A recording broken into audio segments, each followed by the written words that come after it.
Hello.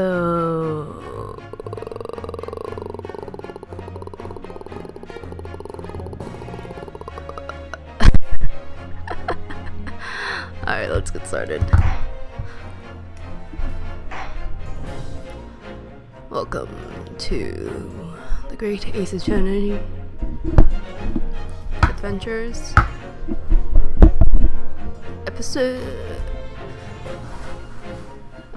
3, trial part 3. Whoa. Let's go.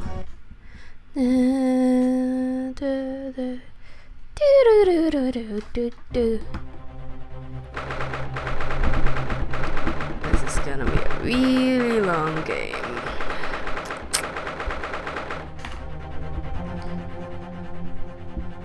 Dun, dun, dun. 18th February, 12:52 p.m. The Old Bailey Defendant's Antechamber. It's been very long and I don't remember what happened. Okay, guy got stabbed in an omnibus. Okay, and we are defending a loan shark. The reason he's very shady is because he's a loan shark. But he probably didn't kill this guy because otherwise we get deported. What on earth just happened in there? Mr. Naruhodo, I managed to find out what happened. Miss Susato, I was told it was an advanced form of smoke grenade, a type of exploding device that releases smoke.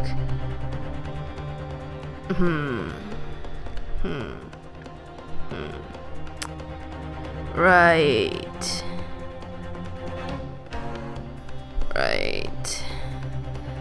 So he is at least guilty of this.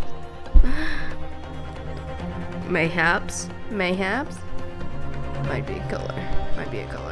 I don't know. A smoke grenade? It sounds like the sort of thing ninjas use. They're just making sure everything is safe now.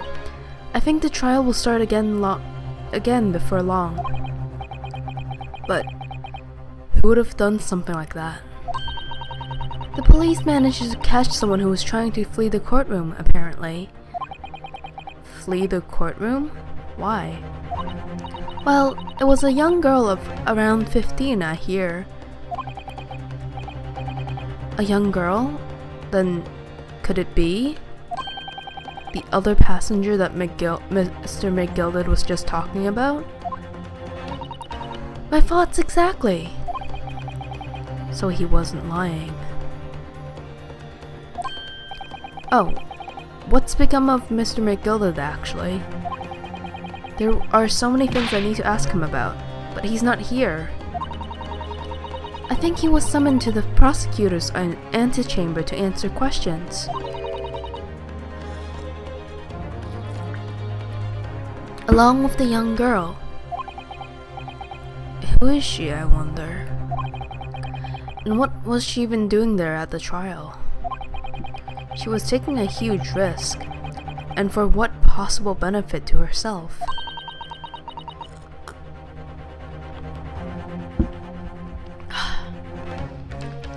There's another matter that's troubling me. What's that? The 20 pence. Huh? Oh, according to the coachman, Mr. Beppo,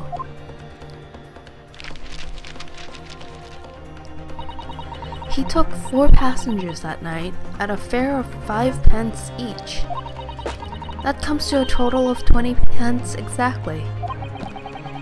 But now it seems there were in fact 5 passengers, which means that the figures don't seem to add up again.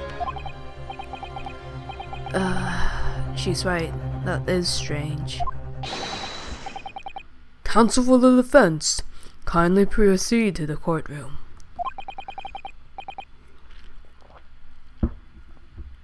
The trial will recommence in 5 minutes. Oh, thank you, officer. We'll go in straight away. Well, whoever she is, I imagine this young girl will be asked to take the stand and testify now. I really can't imagine what she's going to say, but it could alter the whole direction of the trial. We'll know soon enough, Miss Susato. Yes.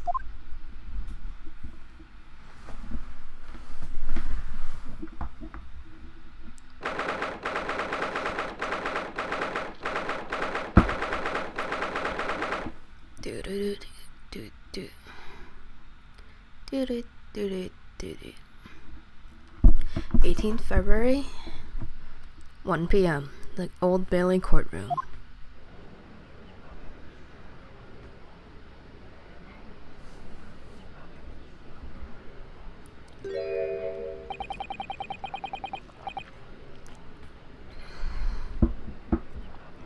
How did she get her hands on a smoke grenade? There's a young girl.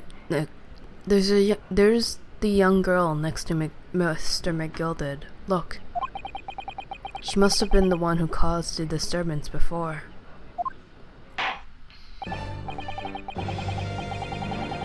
Hopefully this isn't, what's her name? The ballet dancer.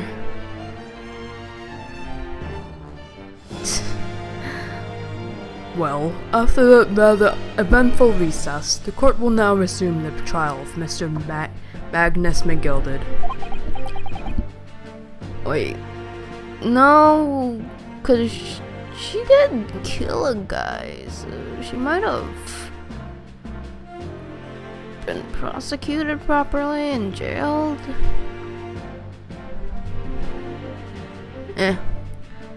Now then, Lord Van Zykes.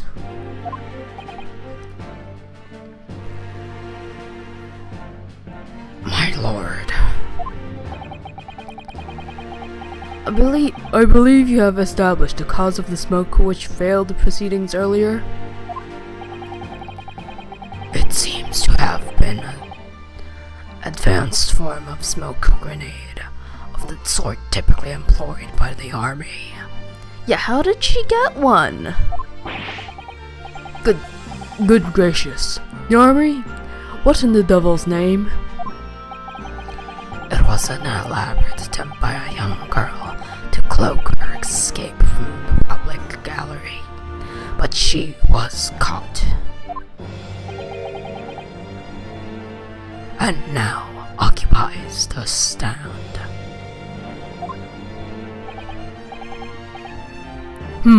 Your name, girl?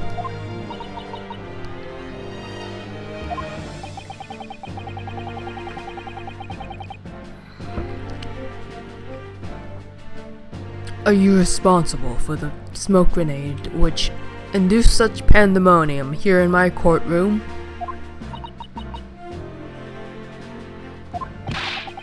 What is the meaning of this deplorable behavior? Come on. Oh gosh. What was the voice for this guy? Ahem! If I may, my lord. Yes, Mr. McGilded? I think perhaps I ought to explain here why it is this wee lass was here in the first place and why she tried to bolt like that. 'Tis all tied up with the events of that night, so it is.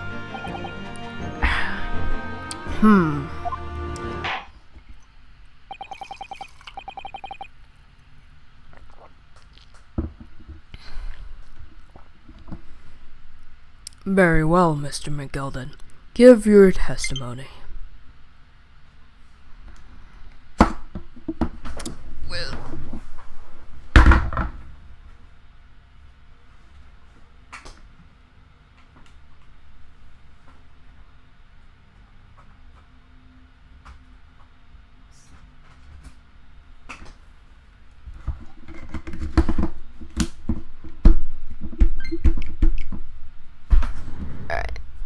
Back to business.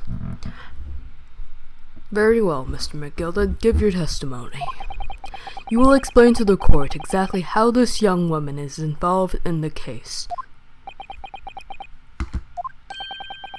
Just what did happen that night? It's not like a defense lawyer needs that information or anything.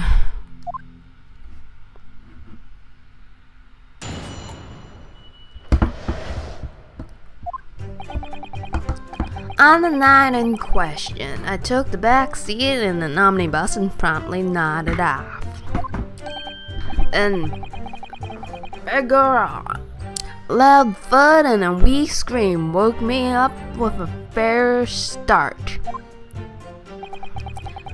There was a fella collapsed on the floor at me feet, so I sat him up on the seat across from me. Then I turned to find out where the scream had come from, and bless my soul, what did I find? There was a child here, all curled up in a ball, hiding her wee self away.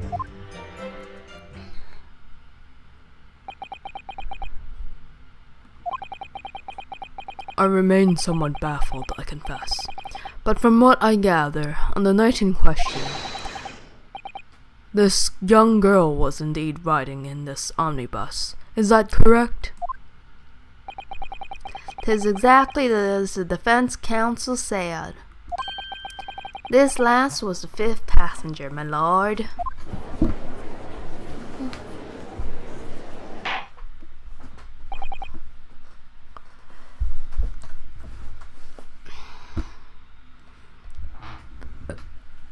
Very well. The defense may now cross-examine the witnesses. What is the witness's name, good sir? We still do not know the name of this girl. Are you ready, counsel?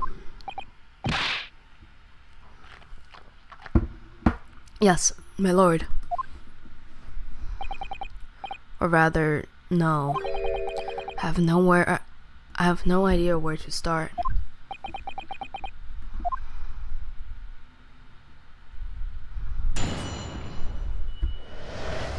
We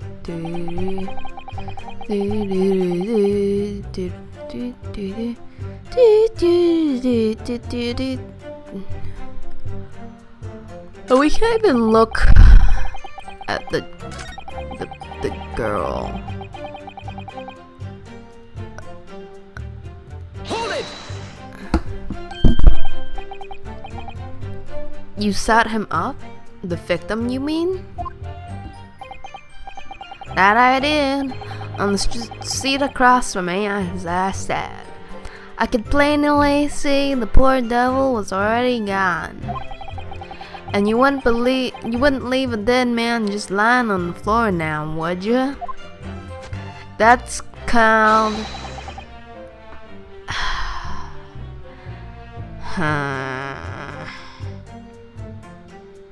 This is called disturbing the crime scene. Disrupting the crime scene. No, don't do that. 'Tis common courtesy, so it is. I find that a little hard to believe. Alright, Lord Van Sykes.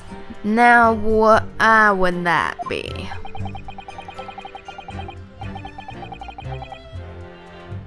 You wake to find a man lying dead at your feet in a carriage.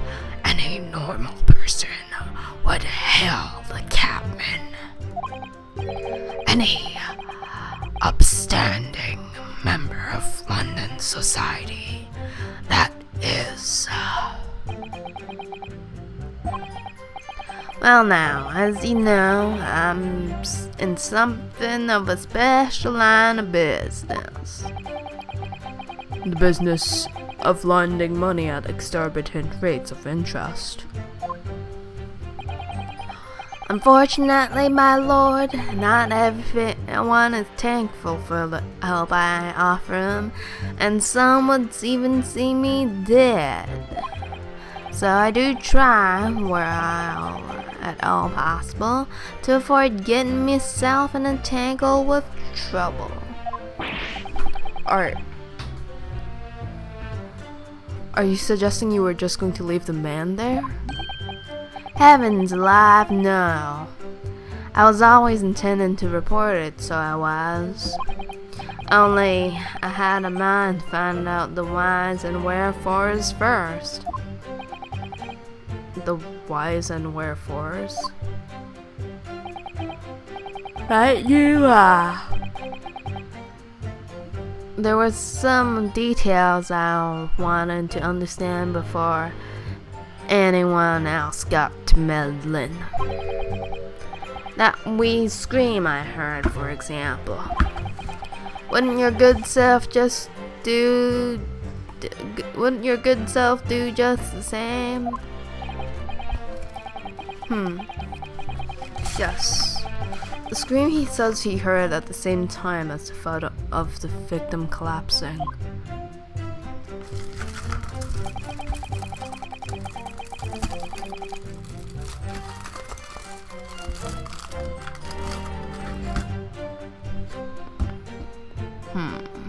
Hold it!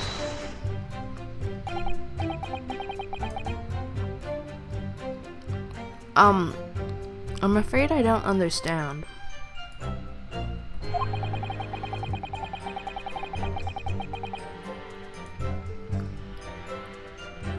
I'm sure you told the court that there was no one else in the carriage except yourself and the victim.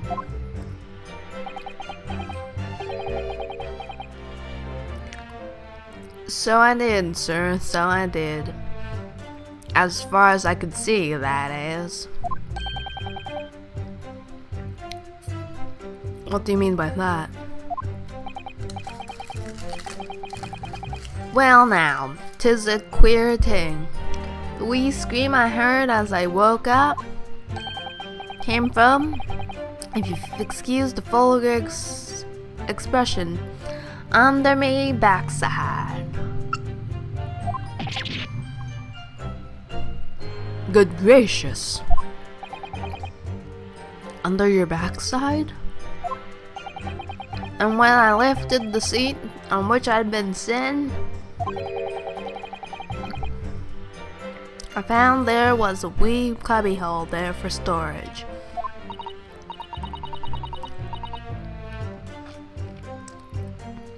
Mr. Naruhodo, we can examine the omnibus ourselves, remember?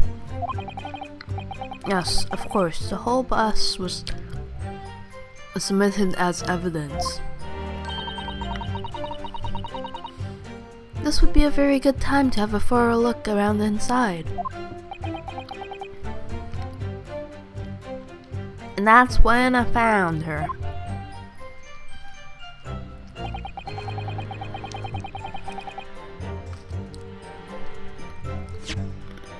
Okay, let's check the omnibus.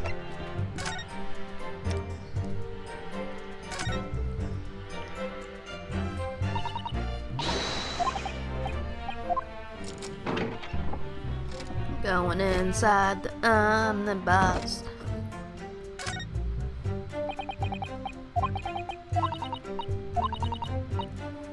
Can we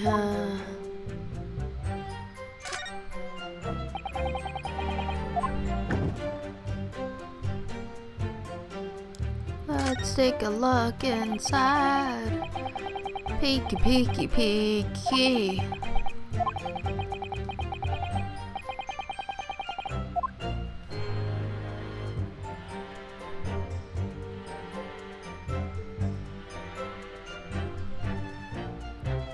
Okay.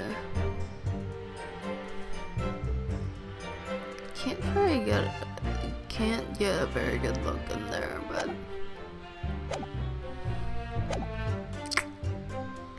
there it is. Okay, press. Hold it!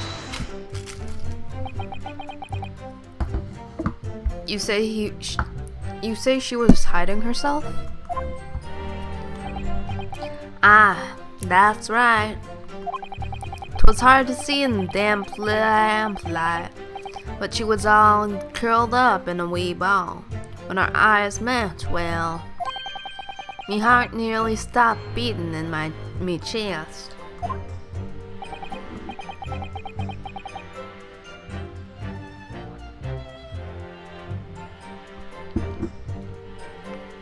Ugh, you're really overreacting this. Still, I know, I pulled her out from under there and sat her on the seat opposite so I could have a wee chin wag at her. The seat opposite? That's right, just next to the dead gentleman there. You sat this young girl next to a corpse, sir? Well, as I'm sure I mentioned, a gentleman in my position can all too often find himself in mortal danger. So, I needed to find out just who this urchin was, you see. And while I was in the middle of talking with her, I heard another scream. A fellow's voice this time.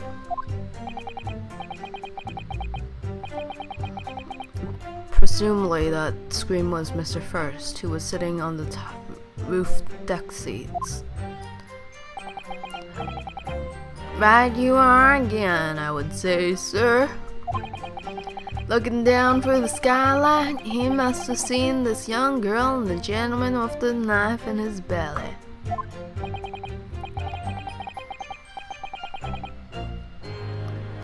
In other words, the previous witnesses did not in fact see you at all, Mr. McGilded.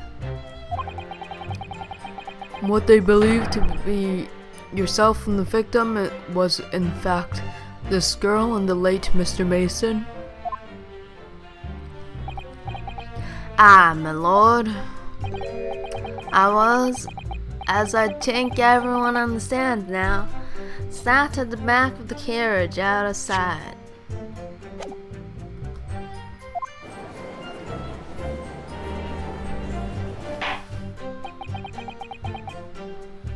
It's certainly plausible.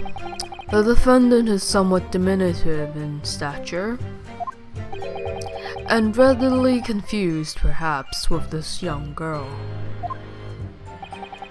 After that, of course, with the scream from the gentleman over us, the driver realized something was wrong and pulled up the horses. I do wonder how you must be feeling, Mr. Naruhodo. Being the defendant's lawyer, and yet finding myself as stunned as everyone else at his testimony? Let's just say it's trying. We certainly had precious little time to talk to Mr. McGilded before the trial. But we mustn't be dispirited. We must try to learn all the facts we can. When we arrived in London this morning, I didn't see my day panning out like this? Mr. Naruhodo, no grumbling, even in your head. How did you know?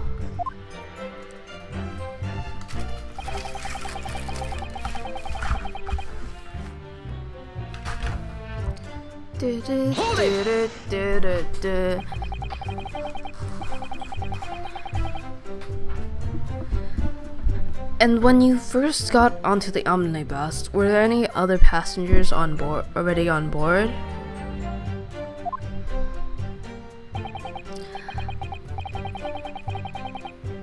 There were not. The cabin was empty, and there was no one on the roof deck either. You were the first passenger, as it were. I see. That's why I took the back side as I did. 'Tis most comfortable, so it is. Could you explain exactly what you mean by the back seat? By all means, 'tis how you already described it earlier. Talking about the seat opposite the one in which the poor gentleman who was stabbed was sitting. Like I said, 'tis most comfortable and where I feel most at ease. And of course, I enjoy gazing through the skylight from time to time as well.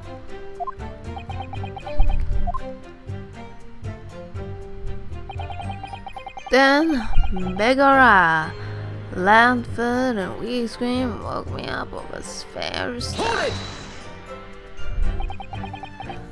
A loud thud, you say? And a scream? That's right. How can I explain it? 'Twas like the sound of someone falling to the ground. That sort of noise. So you think it was the sound of Mr. Mason falling to the floor having been stabbed? Well now, you'll remember I was asleep at the time, so I wouldn't like to say. And when the sound woke me and I opened my eyes, there wasn't a soul to be seen in the carriage but the fellow on the floor. So you didn't see anyone. But at the same moment, you did hear a scream? From the seats above you on the roof deck, I presume? Not above me, no. My lord, 'twas from inside the cabin. But I wasn't altogether thinking about the scream, no. I was too stunned by the desperate sight before me eyes. Thank you. I've heard enough. The events as explained are cleared in my mind. However, at least one conundrum remains. Who is the girl?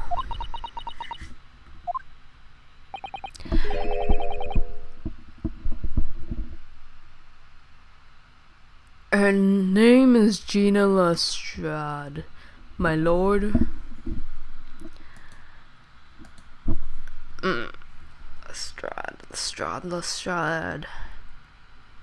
Lestrade? I feel like that's...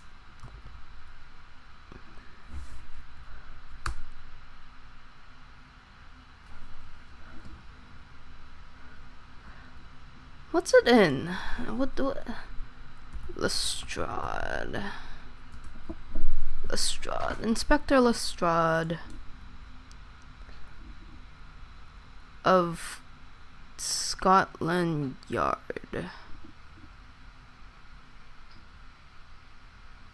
That's okay, cool. Interesting.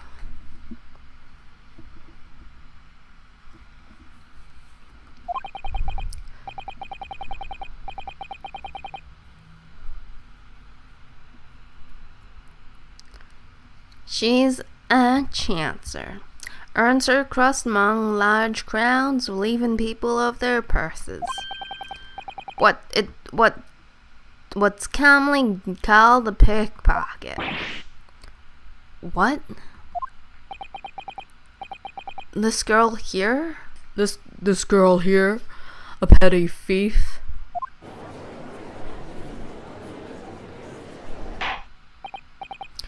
Order! Is this true, Miss Lestrade? Miss Lestrade, you will answer the question.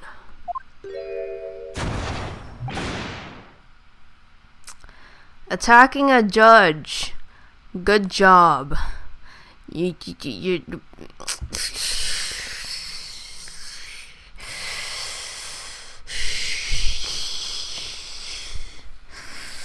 There's so many things wrong with it. Oh my god. I'm gonna get arrested anyway, so might as well be the murderer, right? How dare you? What is the meaning of this? Ah, the girl, she's gone. Open your eyes. Open. Okay.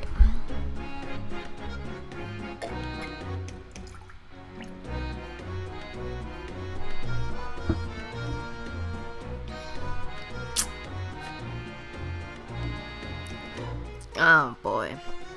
Urchin. What?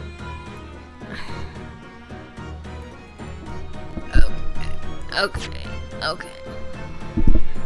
Open your eyes. I'm over here. Good gracious, how? What was the point in that little sidestep?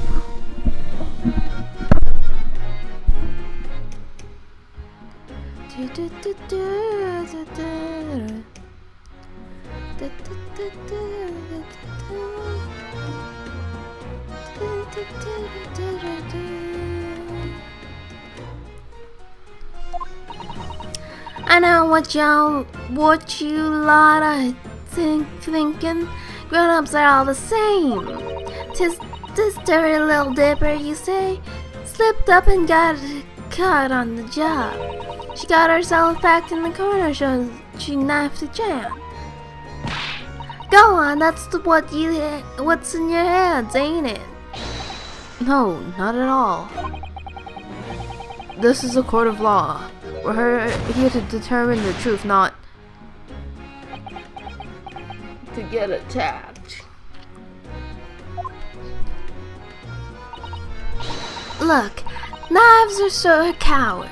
Only thugs use weapons like that. All I need for what I do is these fingers. I'm a professional, alright? Maybe not in your eyes, but I got pride in what I do. Let me guess. You don't count smoke guns among weapons for thugs? Oh, this? Yeah. This was in the bag I lifted the other day.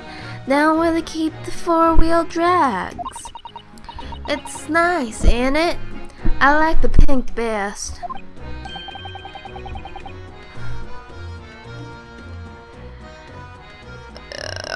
She lifted it from Iris Watson, didn't she? Or maybe even from Sherlock. Herlock. Swiped from Herlock. Yup.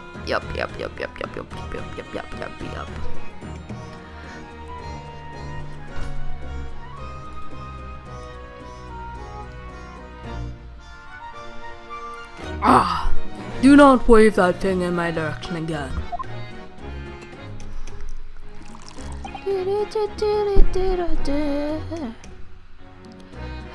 So, you admit you were riding. Oh my gosh.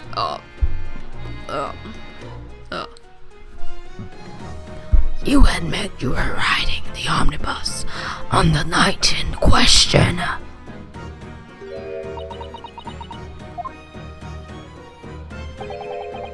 'Tis alright, lass. You can tell 'em the truth now.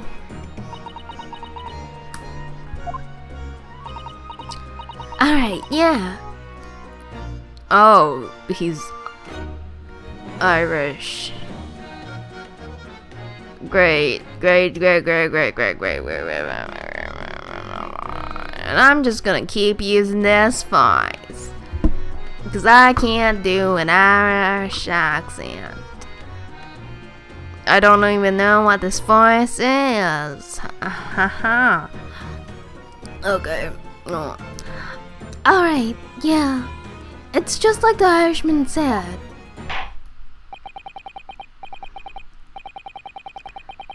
The court accepts this girl, Miss Gina Lestrade, as a valid and significant witness in this case. Accordingly, young lady, we will now hear your testimony, if you please.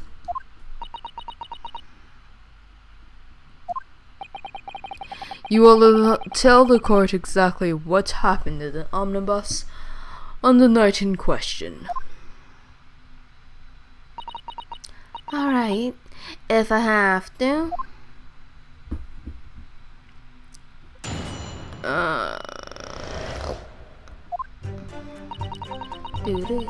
So, I snuck inside the carriage before they hooked up the horses just like ours.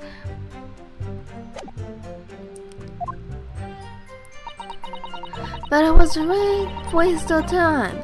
I got nothing to show for my trouble that night. I tell you, you can't even see a blind thing in that hiding place. It's pitch in there. Then, after a while, I hear this loud bang. Nearly jumped out of my skin, I did. And the scream just came out. It's because of that this swell found me. He did help me get away, mind.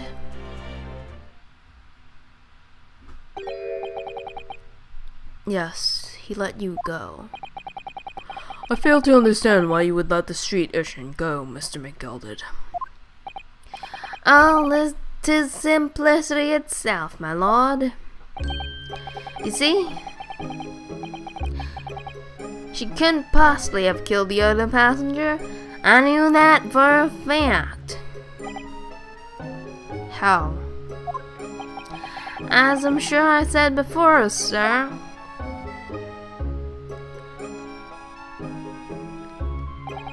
I was sitting right on top of the place she was hiding herself. I think a demonstration is called for. This is where we sat that night, and the cubby hole of which you have spoken is underneath this. And the cubby hole of which you have spoken is underneath the seat, I presume.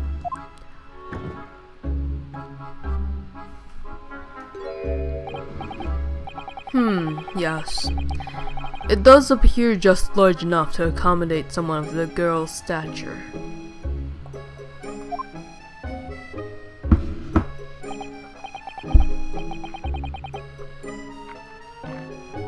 Ah, but of course the wee lass was just stuck in there. Because I parked myself on the seat for the duration. Ah.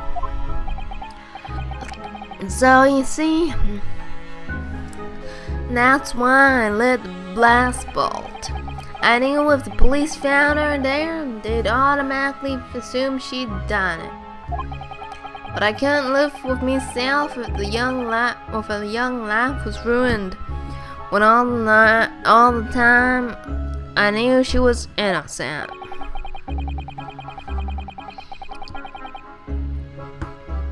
Even though you must have realized your action would result in your own innocence being called into question.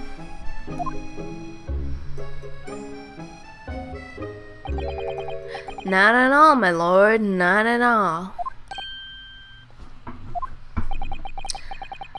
I knew in my own heart and that I was innocent. So I thought It was worth taking a punt on my own good name for the sake of this less fortunate lass. My goodness. What a perfect gentleman. My lord, this fine example of a man cannot possibly be guilty of a heinous crime like this. I'm ashamed of myself for ever doubting you, good sir. Oh boy, he's the last one, isn't he?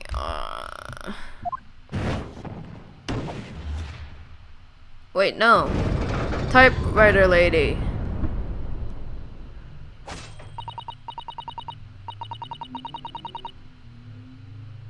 No! Is he actually guilty? Like, there's a guilty... There has to be a guilty party somewhere. And we don't know who that is anymore yet. With calculated reasoning, one arrives clearly at the truth every time. These guys are idiots!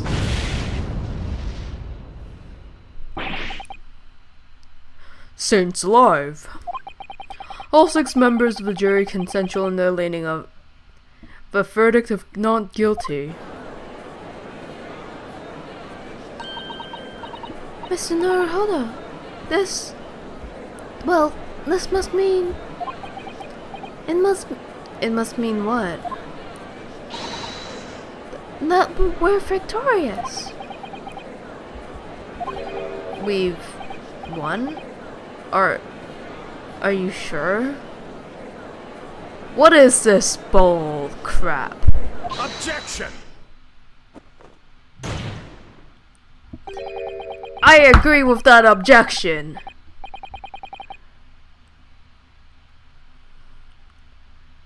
I disagree with your foot on the table, you disgusting hag.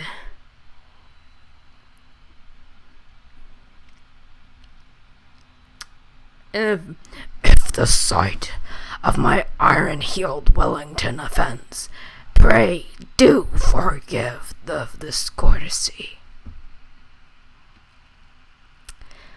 Sure, but only if you hand over a beef Wellington. Good sir, I would love to have one of those right now.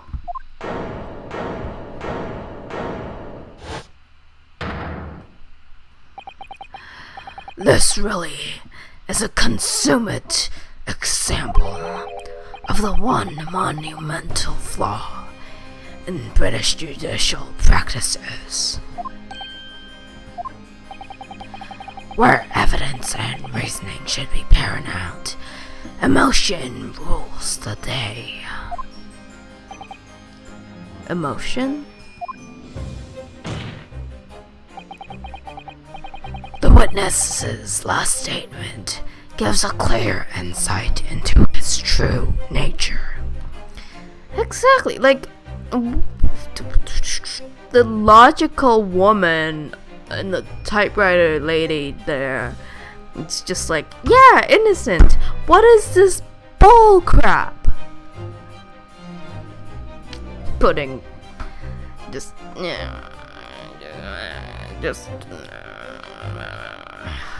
emotion.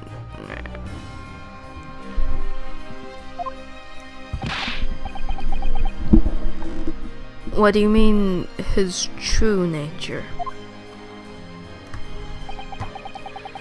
Do you really think Scotland Yard would have made such a glaring omission? After the incident, the omnibus was comprehensively searched by officers of the police. Obviously, the interior of this cubbyhole, as the witness put it, was included in their investigation.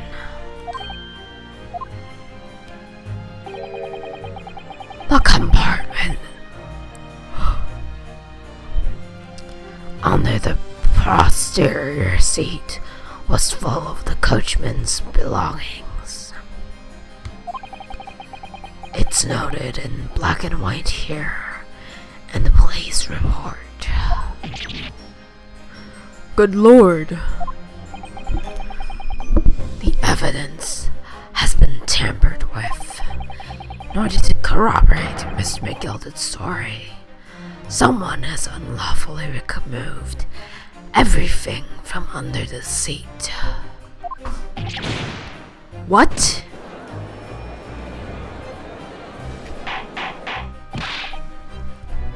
Order! Order!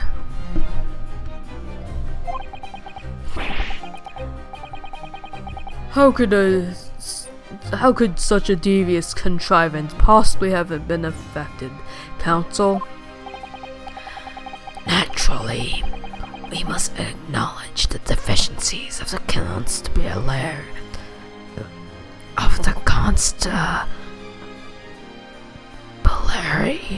and allowing this to have happened. However, I assure you, when the omnibus was wheeled into the courtroom this morning, the compartment under the seat was not empty.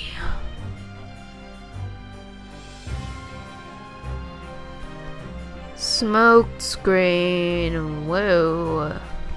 I didn't check the omnibus compartment because I wasn't allowed to. Well, my Nipponi's friend, Me? when the carriage was submitted as evidence, doubtless you've examined it in fine detail, as would any self-respecting practitioner of the law. Pray, what did you find the condition of the underseat compartment to be? Oh, to be sure. The young gentleman will be able to clear this up in a jiffy. Sorry? Go ahead. You tell the court now, fella. How this is an elaborate excuse by the desperate Lord Van Zykes. Well, Counsel, do you have something to say on this matter? How am I supposed to answer? What can I say about the state of the little compartment?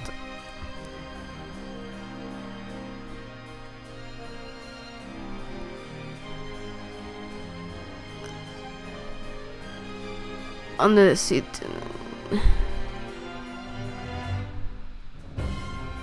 Truthfully, I didn't look.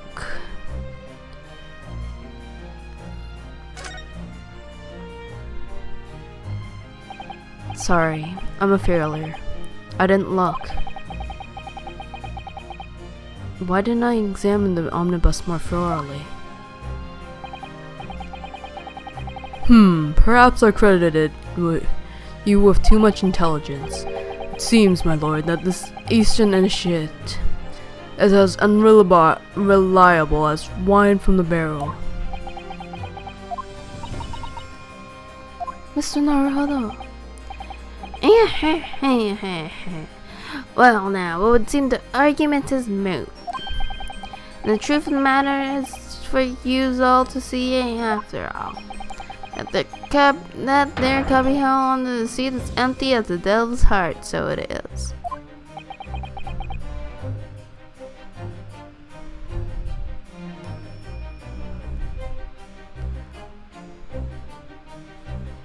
I'm pretty sure I wasn't allowed to look. Right? Like I feel like I clicked on it.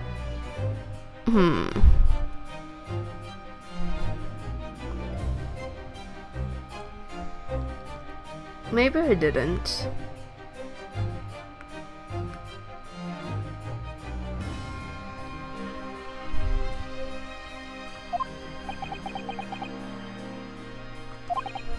Why? Why do I feel like something's not right here? I should like the jury to weigh in on this matter, I think.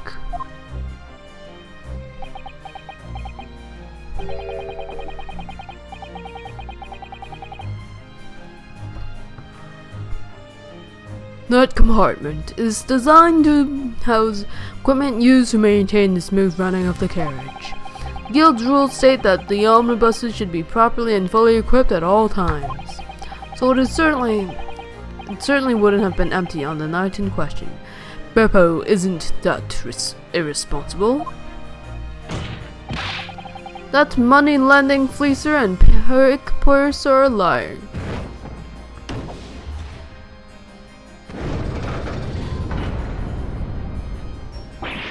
Ah!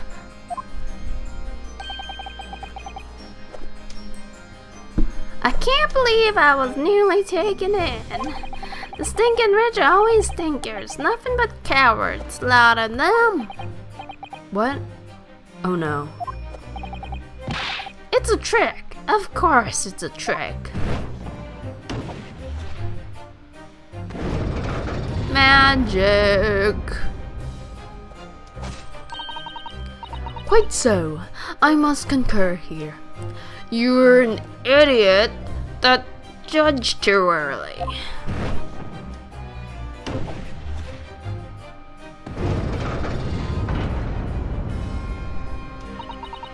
With calm, calculated reasoning, one arrives clearly at the truth every time. Yes, but every time a different truth, it seems.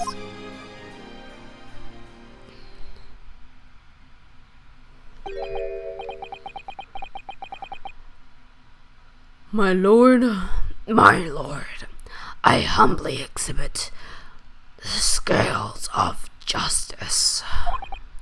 Clearly, a verdict of not guilty this time would be wholly inappropriate. Thank you, counsel. But before we proceed any further, there is the matter of the outstanding cross-examination. Counsel for the defense, begin your questioning of the witness, please. Yes, my lord. What just happened? The whole balance of the trial just shifted almost beyond recognition. The Reaper of the Bailey is at work, it would seem.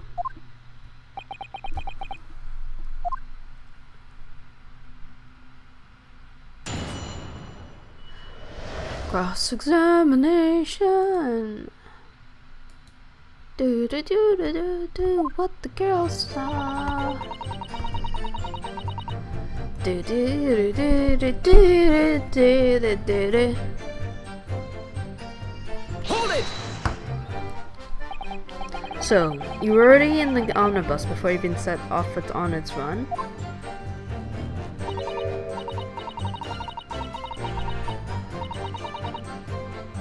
Well, yeah. I mean, what's the point of spending a Joey to make a few bob, eh? That's a rum idea, ain't it? I suppose she means there's no point spending money to make money. It actually makes sense.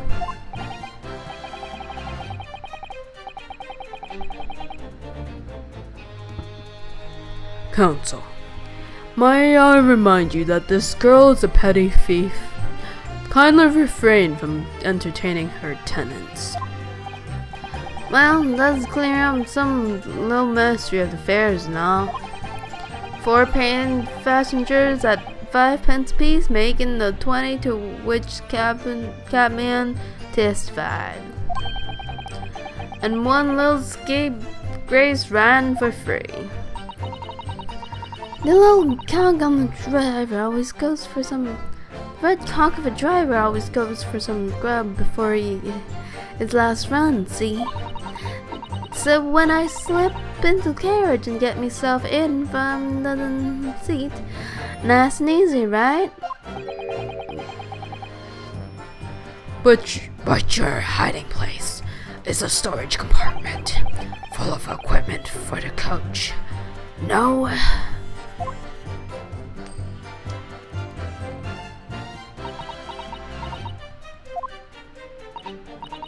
Yeah, there's brushes and buckets and whatnot in there, sure. I always chuck all that out and cram it in a corner somewhere. No one ever seems to bother much. And yet, according to the report filed by the police officer who first arrived at the scene, the compartment was full of such paraphernalia. Well, I don't know nothing about that.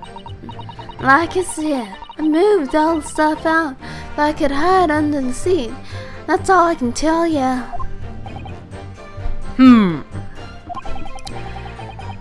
It seems we've reached the end of that line of inquiry. Continue.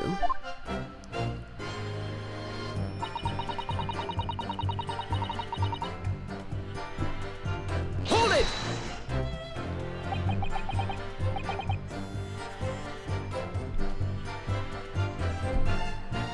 A waste of time? Why is that? Well, most nights I'm on me own in the God permit. At least some of the time. I beg your pardon? Did you say God permit?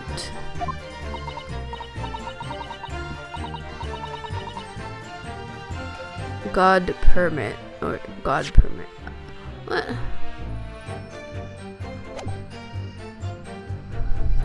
Oh yeah. Well, that's what my kind call it. You'd say the omnibus, I suppose. Point is, any normal run, the carriage ain't got no one in it for a while. That's when you get him out of your hiding place and get away? That's it. Only that night, this cove was sat in front of me, sat on me seat from the start. And he didn't budge the whole way, did he? Not 1 inch. I was totally stuck. Do you mean to tell us you were present in the carriage for the duration? You were under the seat the entire time while the events unfolded in the enclosed cabin. Yeah, right, mister? To be sure. I was as shocked as anyone. You don't expect to lift the cushion you've been sat on and to find a child in that, do ya?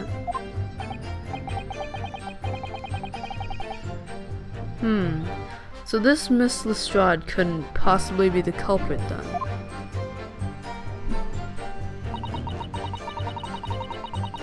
I tell you.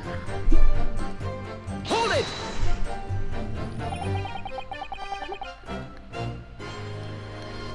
So you couldn't see out into the cabin at all? Not a jot.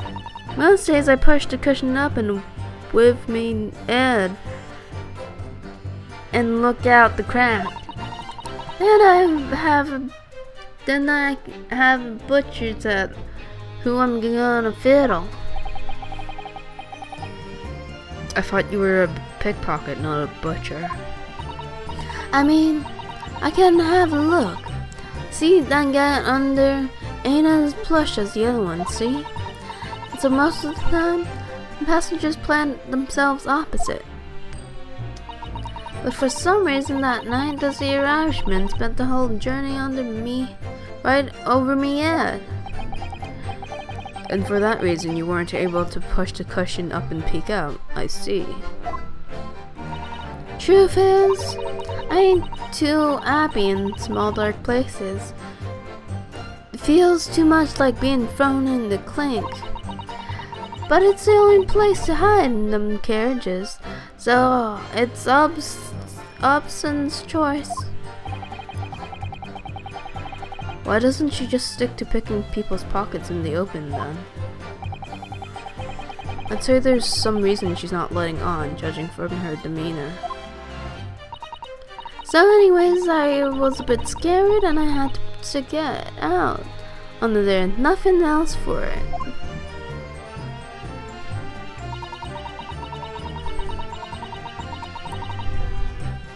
Hold it! When you say a loud bang, you mean the noise of someone falling to the floor? Could have been, I suppose. I don't remember so well. Point is, it made me jump.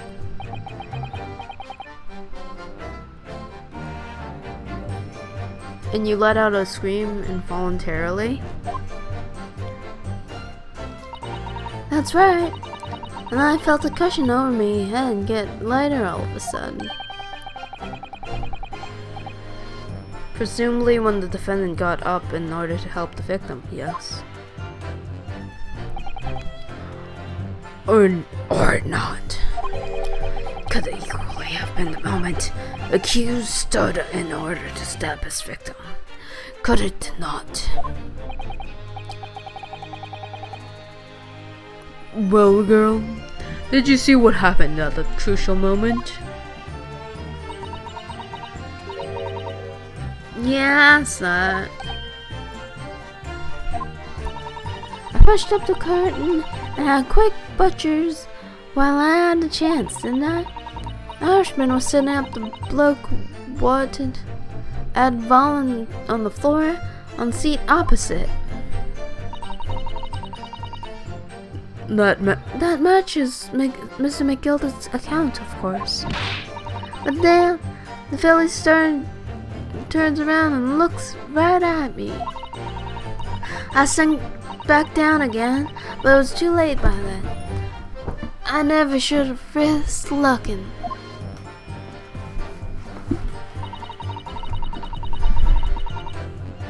Hold it!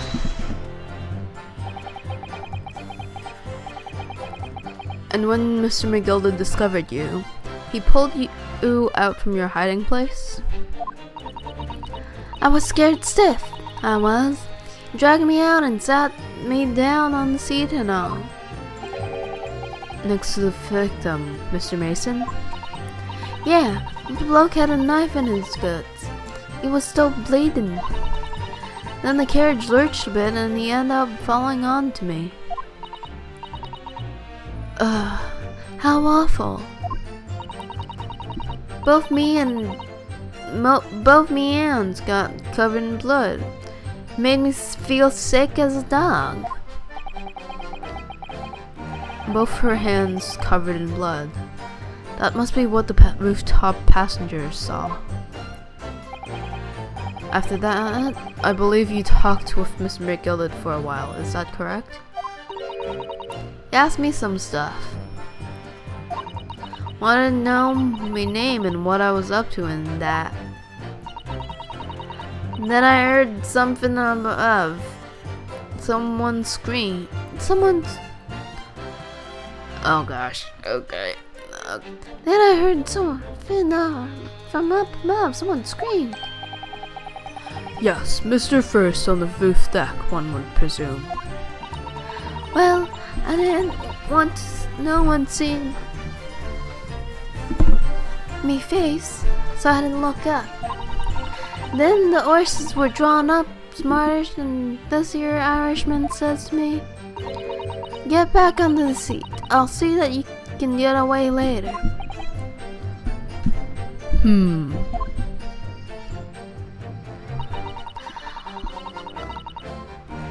All 6 members of the jury had decided the defendant was innocent. For one brief shining moment, yes.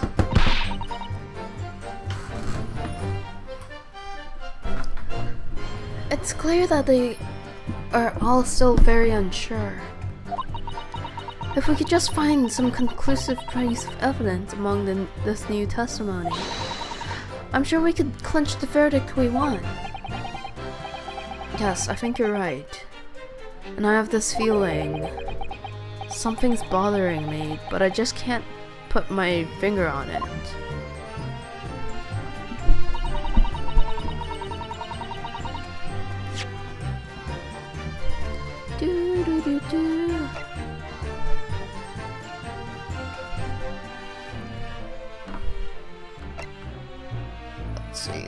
Let's see.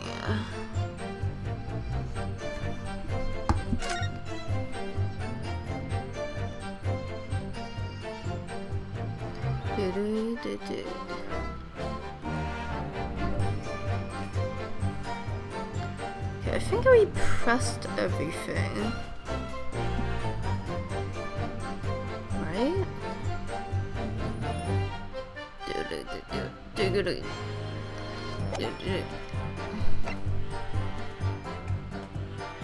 Okay, Bloodstain.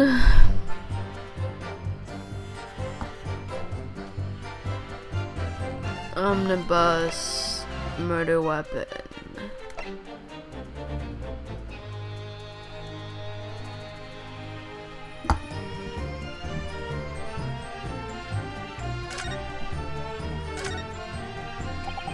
I don't think.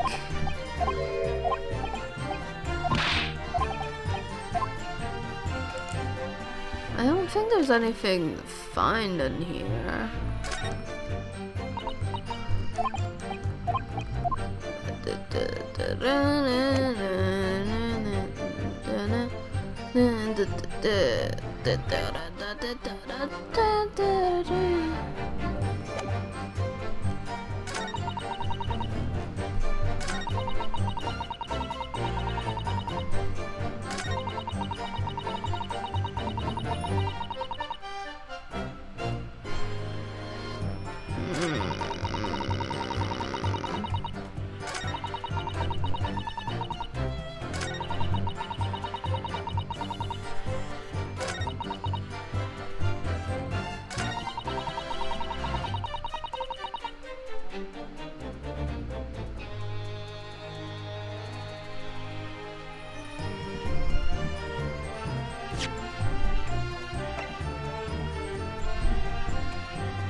Hold it!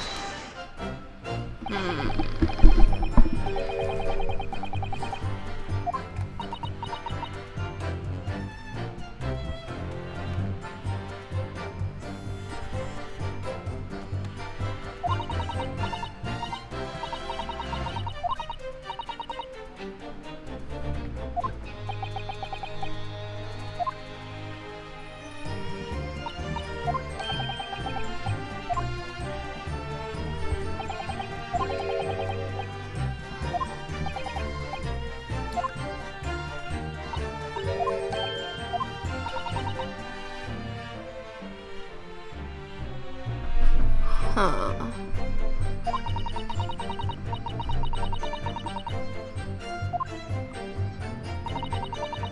I don't know.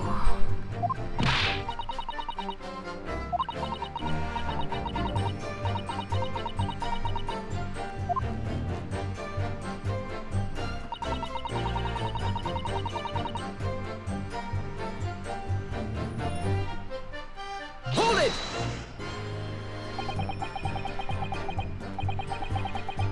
What's the evidence that I could present?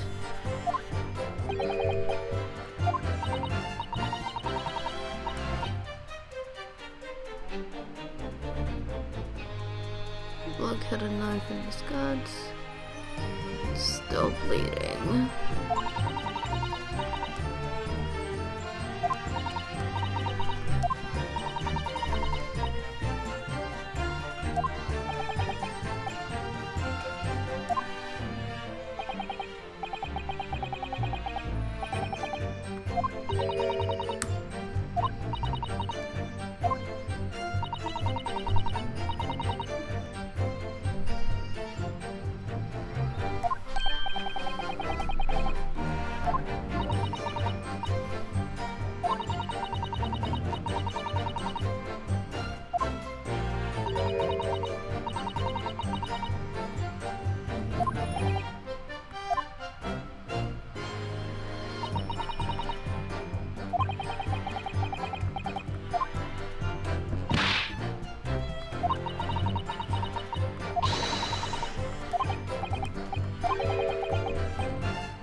It's the...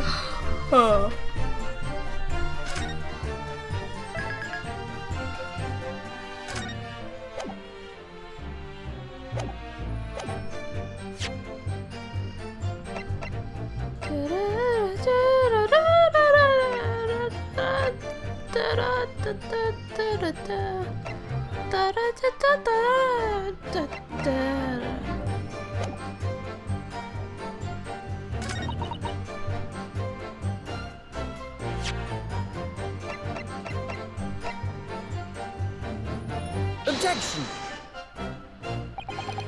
This is... I got nothing.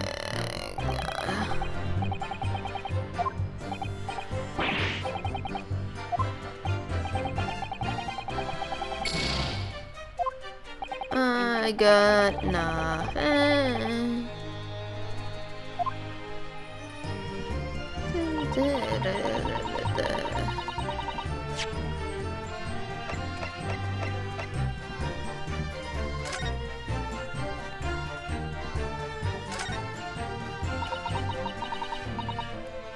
Chief.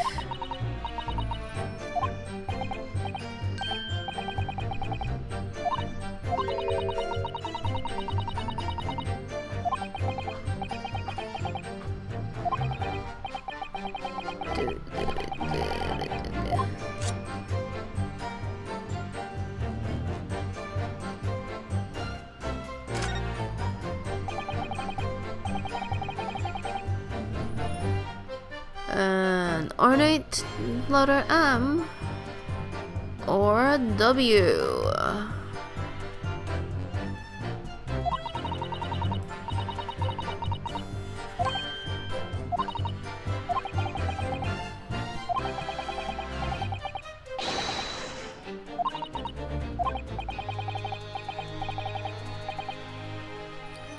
Turnabout cases, no.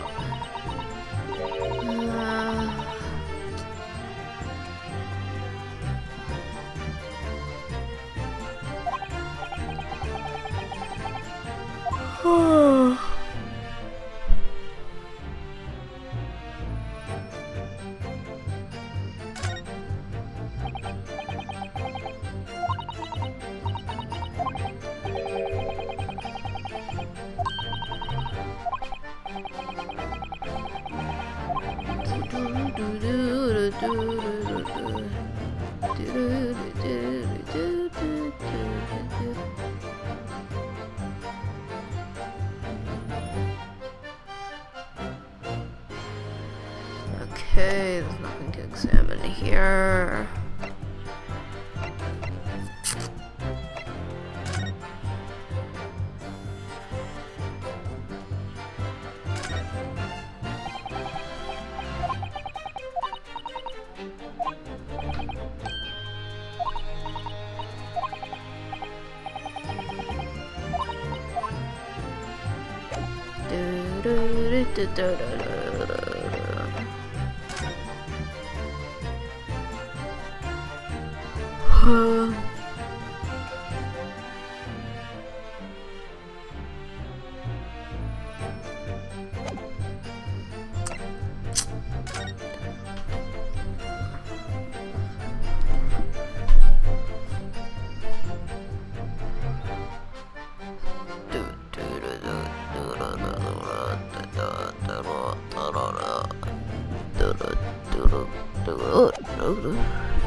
And the two of them are pretty in sync.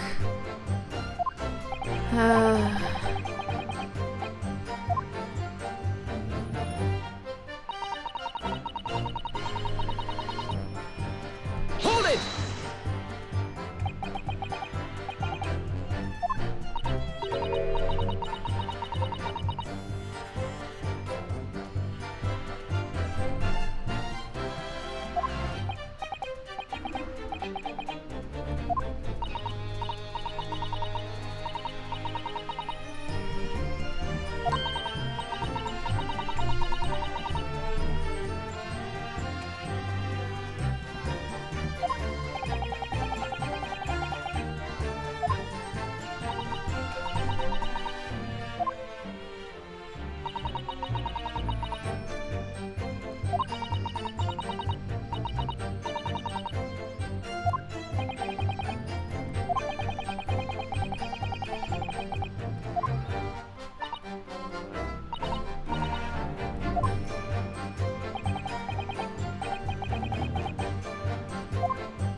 I don't know. Objection!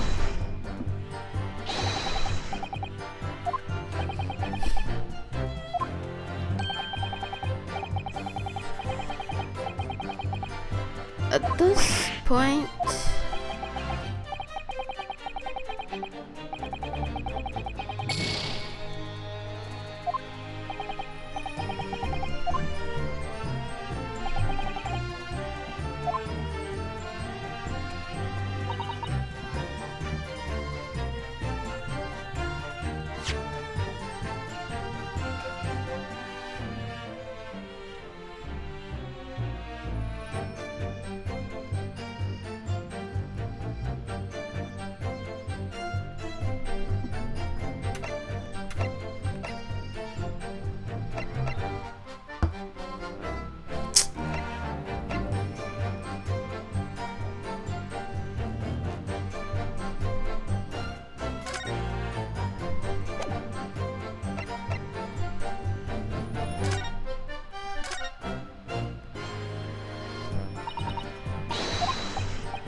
I'm actually fairly tempted to just brute force my way through this.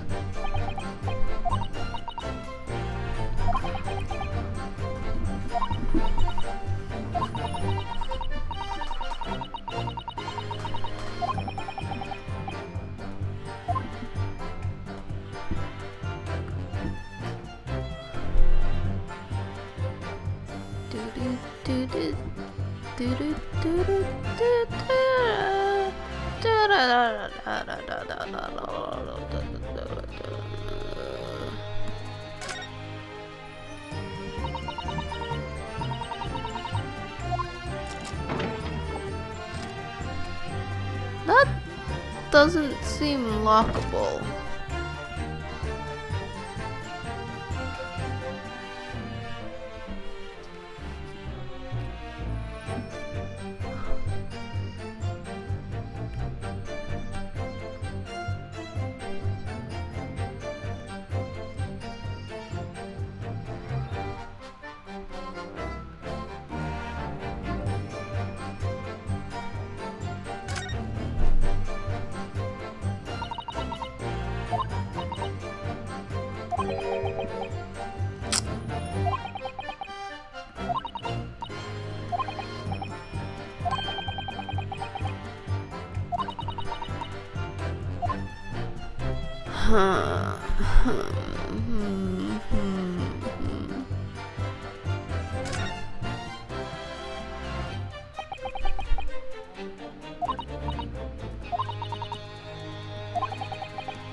Okay, okay.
It'd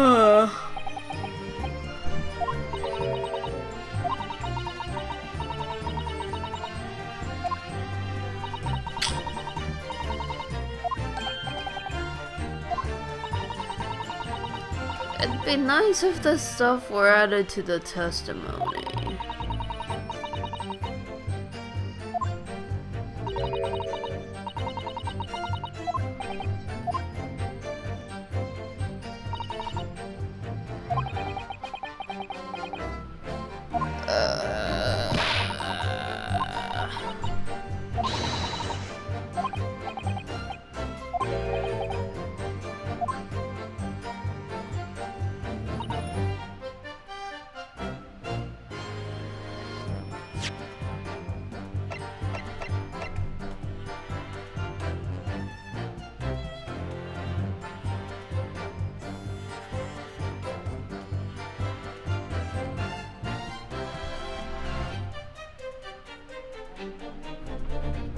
Let's just lose. Let's just lose. Cause I can't figure it out.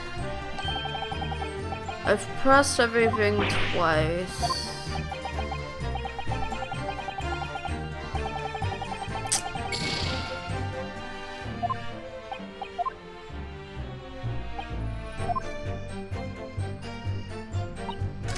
Nothing really.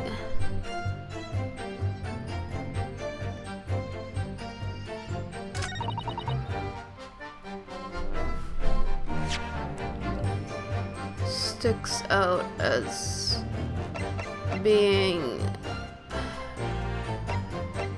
like specific to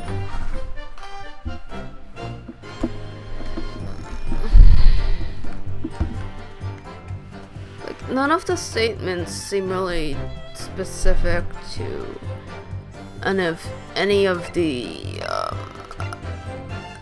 evidence.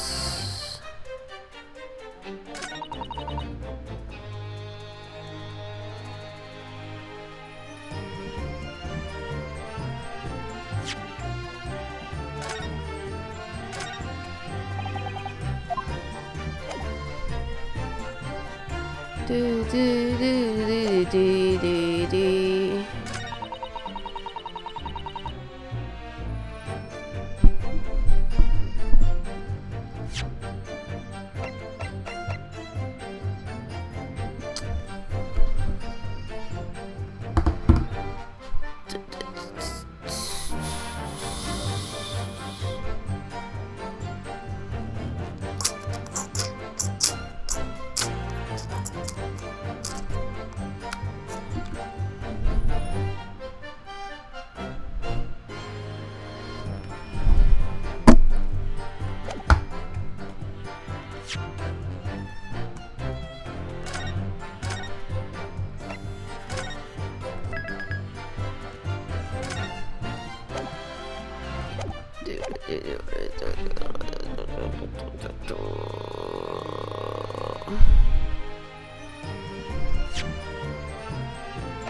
Did help you get away.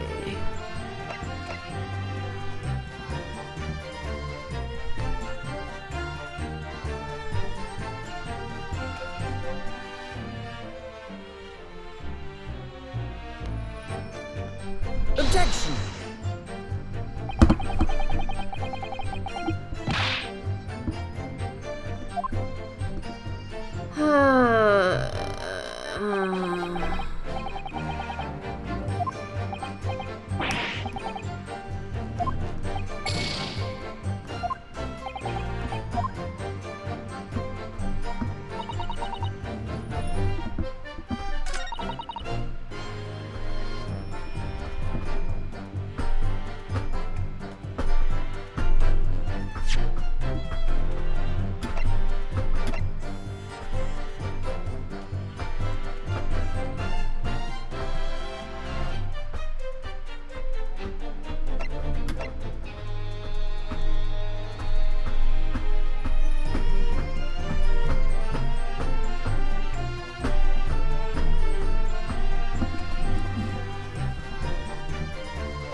This game makes me feel so dumb.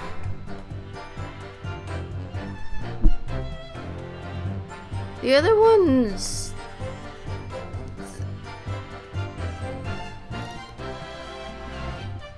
are just...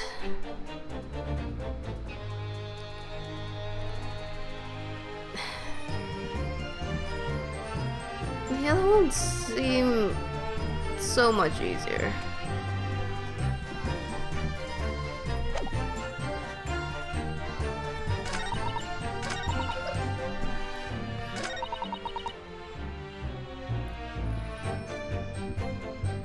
Hold it!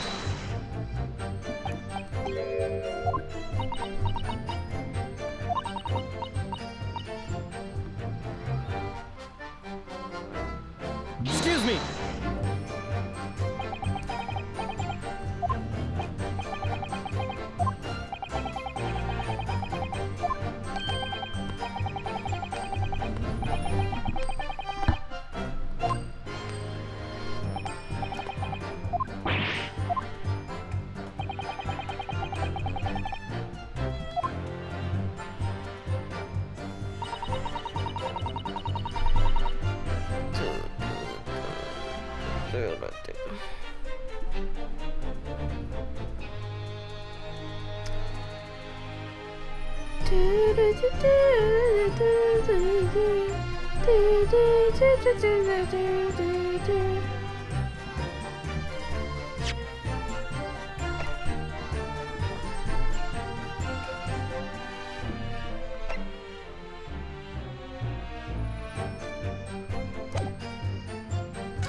Nothing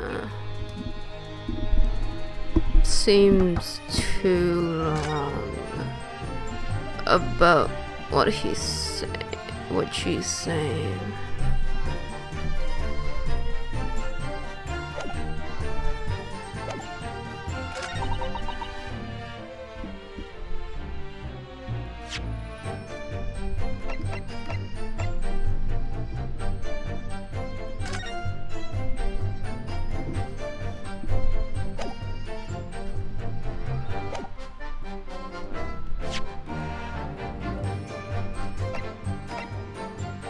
Objection!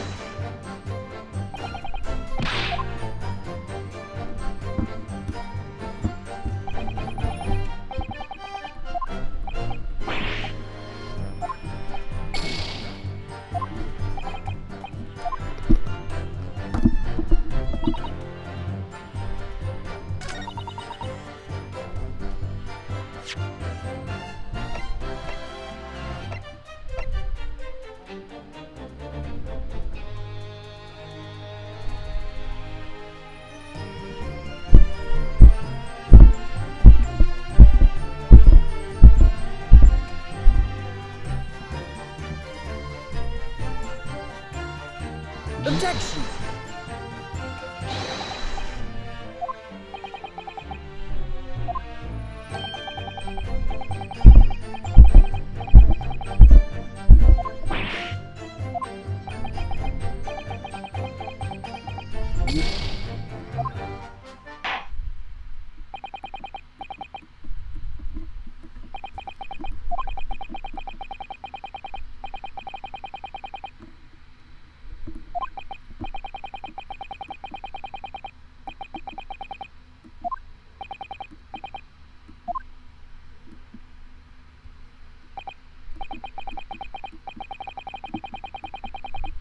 Guilty! Guilty. Guilty. Guilty. Guilty. Guilty. Oh, this is fun to see, at least.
Hold it!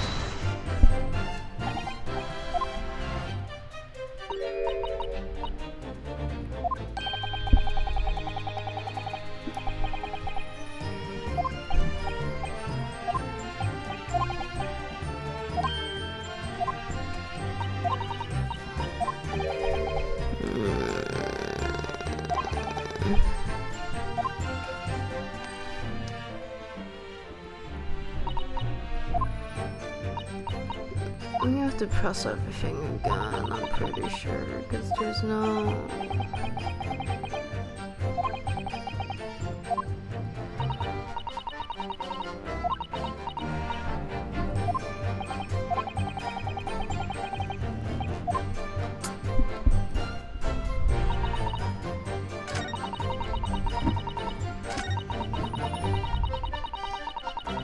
Hold it!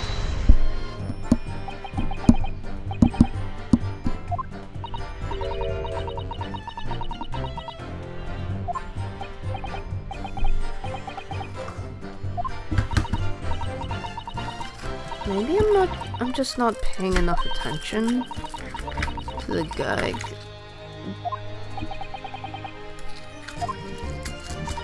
Cause I feel like there was that thing where it like shows you that they react, but maybe they don't do it all the time. Maybe that's just a tutorial. Do do do do do. Do do do do do do do do do.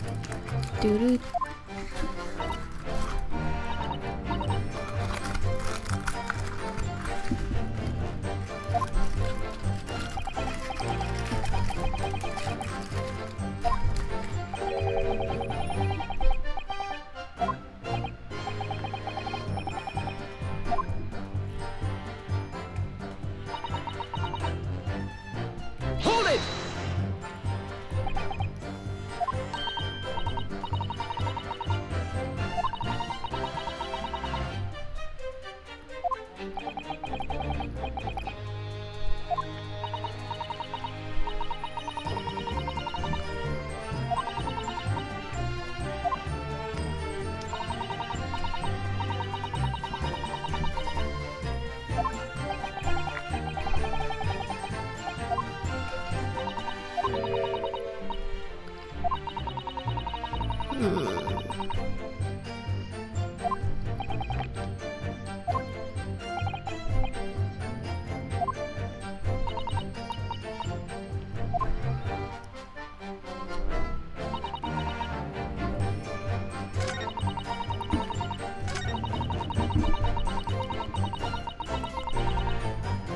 Hold it!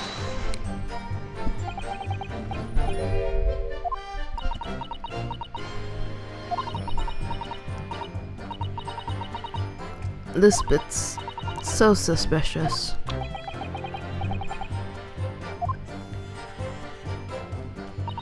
But like, it doesn't get added to the testimony.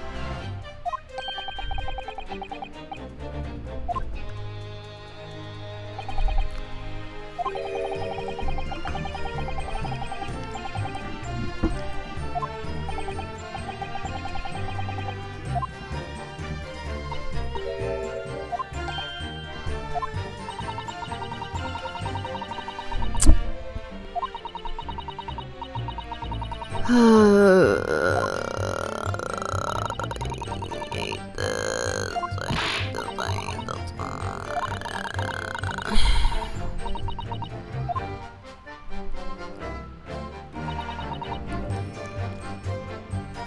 Hold it!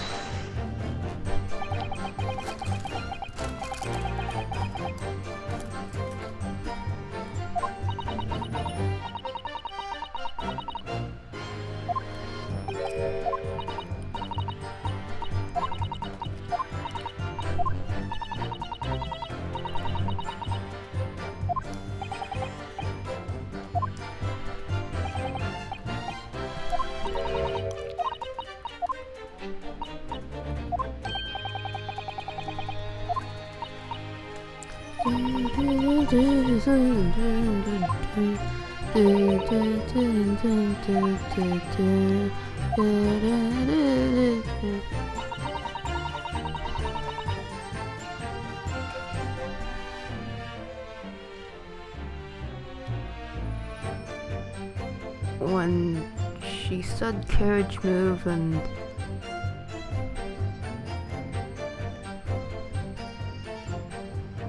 the body went over to her, the bloodstains in the carriage do not touch the other seat. Yeah, but if she was sitting on the other seat and she was the only one who got covered in blood and not just... How do I objection it? I have to present something.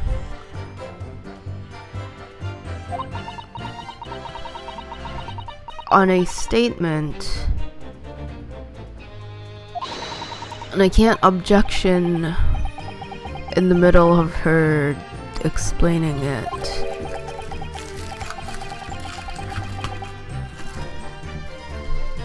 The guy? Picture of him? But it has to relate to the statement she says and not... Hold it! And not...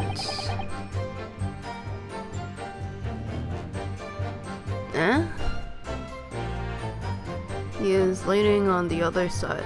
He got moved.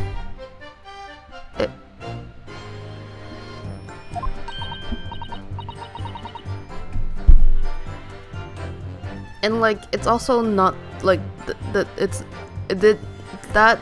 if part of it didn't get added to the testimony. So like, I can't objection it with I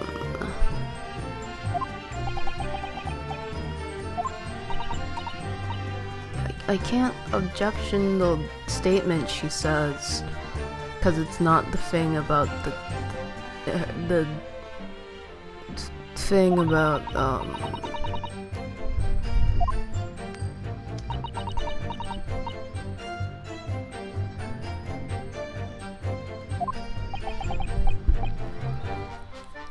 but this is Ace Attorney.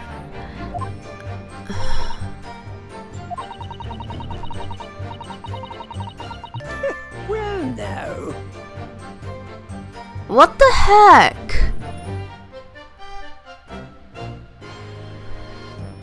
Why did you not react before? What is this bite? I pressed everything twice.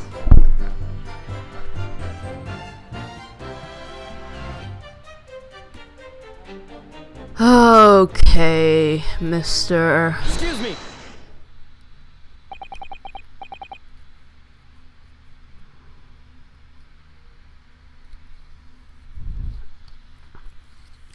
Why didn't you laugh before, Mr. McGilded? You bench. Is something wrong, Mr. McGilded? Oh, I do apologize. Was there something the matter, counsel?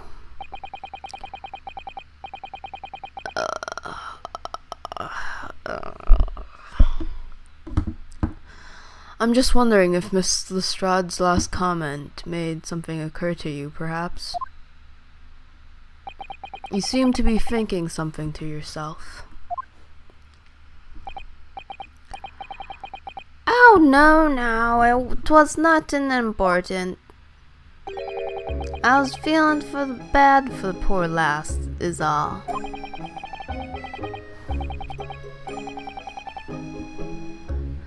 I remember feeling desperate myself as a young lad. Shut up in the dark, 'twas terrifying, so it was. I see. Yes, I'm sure we can all sympathize. Scared of I'm still scared of the dark now. And I don't know about yourself, but I find the dark seems to make everything you hear seem that much louder as well.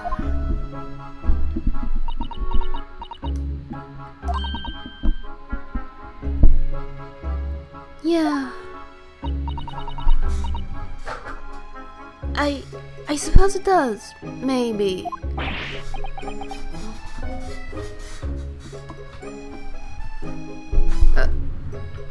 Miss Lestrade, did you hear something that night?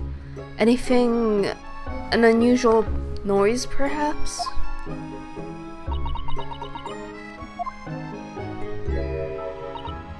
No, not really. All I can hear was the Irishman snoring. Jabbers! There's no need to tell the whole world of me foibles, you little scamp. What a pity. If only Miss Lestrade had heard something, it might have given us a vital new clue. Yes. What should we make of the last statement of hers?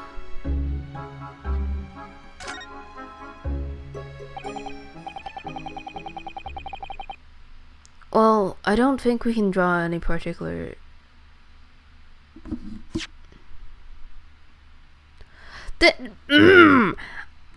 I just said that's insignificant.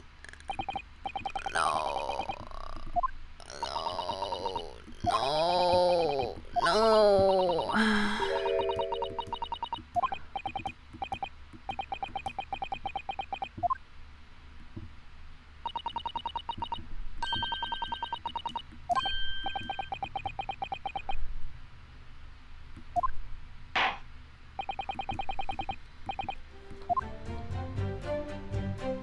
Damn it.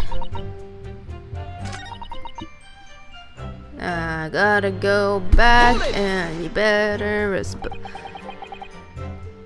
do the same thing you did last time, sir, 'cause I don't know how to trigger it.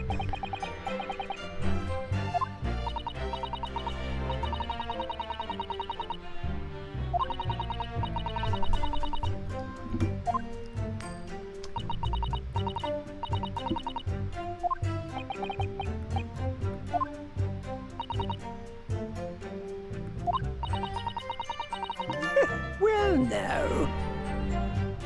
Oh, did I speed past it last time? Might have been it. Okay. Anyways, pursue. Let's do this again. And pick the right thing this time, please. This has been going on too long.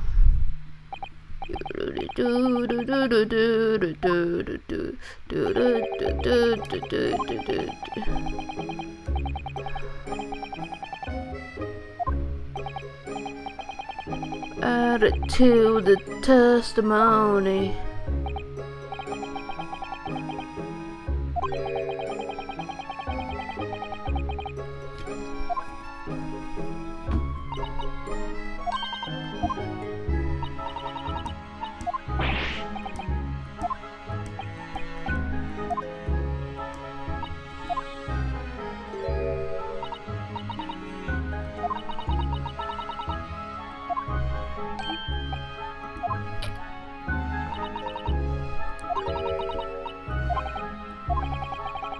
Add it to the testimony.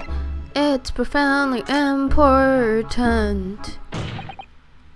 My lord, I believe the statement just made by the witness is profoundly important. Profoundly important? But all she said was that she heard nothing. Yes, which is the profoundly important point. I'm almost sure of it. I'm almost sure I don't understand the inner workings of your Eastern Mind Council. Nevertheless, nope, this is the inner working of Susato's mind, because I'm too stupid to read my choices carefully. Miss Gina Lestrade, you will supplement your formal testimony by repeating that last statement, please. What? Supplement? What are you on about? Don't give me all your fancy talk. And I know what you're trying to do. Well, it won't work on me. That's right. Insult the judge. Always a good move.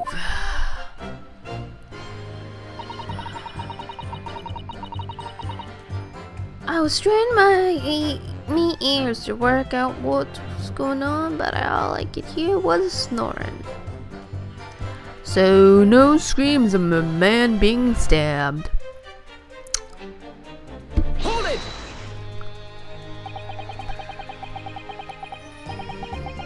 So you were straining to hear what was happening the entire time since the moment you hid yourself?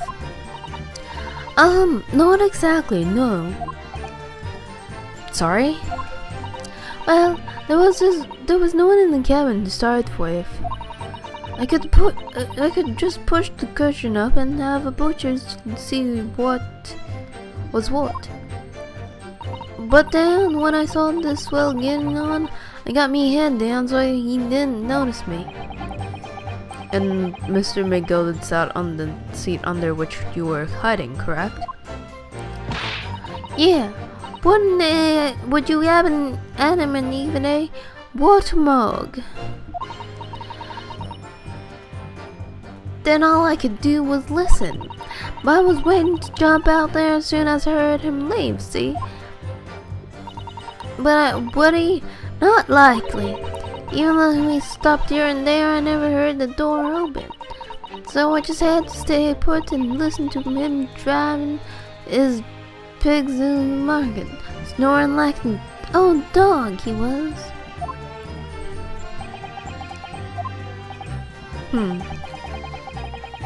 Are there any conclusions we can draw from that, I wonder?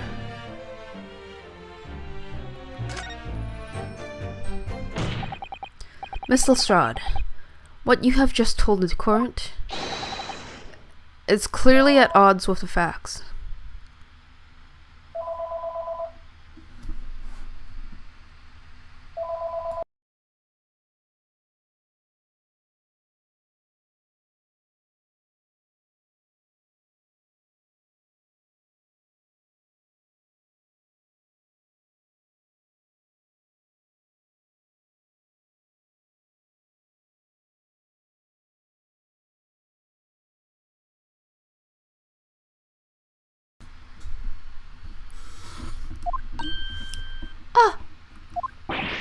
At odds? Are you sure, man? Absolutely.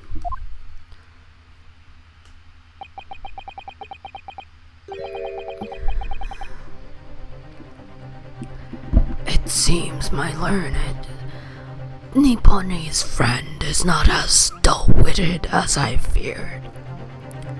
Nope, I am pretty dull-witted. But I'm not Nipponese, so Van Sykes realized it too.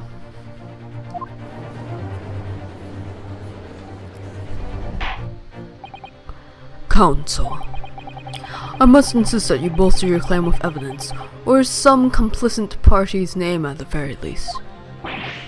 Yes, my lord. I expected you to demonstrate the alleged contradiction to the court. According to Miss Lestrade, while she was hiding in the omnibus that night, she heard nothing but the sound of Mr. McGilded snoring. But think, Ryunosuke, think. There's something else she should have heard.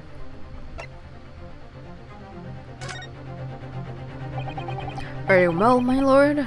Allow me to elaborate on a particular sound that Miss Lestrade could not have failed to hear on the night in question. A sound very clearly explained by the presence of the following person.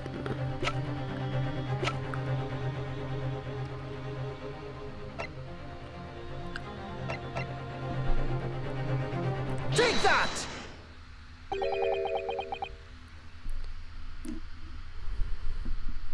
Fast-fired Mason.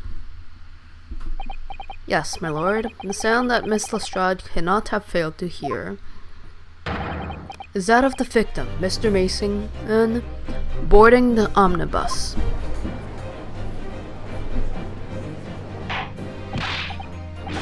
Order! Order! Explain your reasoning, counsel. Miss Lestrade, allow me to confirm something. You claimed earlier that you were the first person on board the omnibus, is that correct? Yeah, of course I was. I was on while the driver was in the pub, didn't I? That's it, I said I was. And the next person to board the omnibus was Mr. McGilded? That I was. Not a soul in the cabin when I climbed aboard. At least not in plain sight. So you were, to all intents and purposes, alone in the enclosed cabin of the omnibus at that time? Did I not just say as much? I wasn't traveling with anyone else, if that's what you mean. Yeah, I saw him get on, remember? Through the crack under the seat cushion. He was on his own, for sure. And from what we've heard, the carriage made a number of stops after that on its onward journey, during which time you did not hear the door opening or closing at all. Nah, I never heard it. That's exactly what I was listening for, weren't it? Waiting for the swell to leave. In which case, when and how did the victim end up on the carriage? Was he dropped from the top?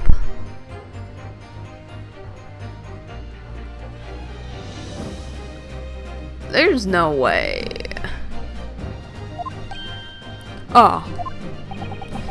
We know that the victim collapsed inside the enclosed cabin of the omnibus. Therefore, Miss Lestrade's statement about what she did or did not hear is at odds with the facts.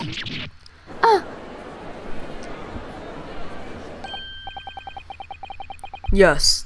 Yes, this petty thief's statement is clearly flawed.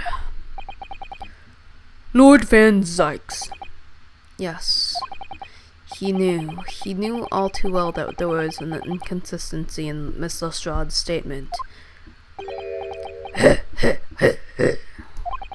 It would seem words of thanks are in order for my learned friend. What are you talking about? You have demonstrated matters impeccably. This witness and her colorful statements are entirely unreliable. Her words are convenient untruths, nothing more.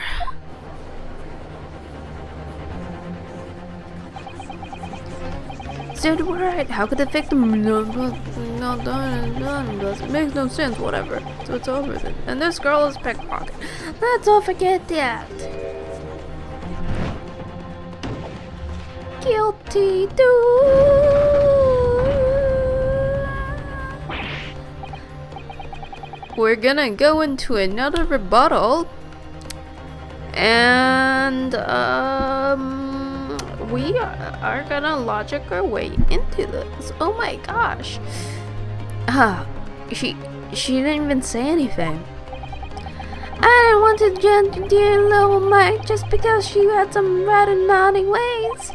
But I must say, I can't abide liars. Neither can I. Mr. Foreman. I didn't want to judge that girl because she has some less than salubrious ways, but I must say, I cannot abide liars.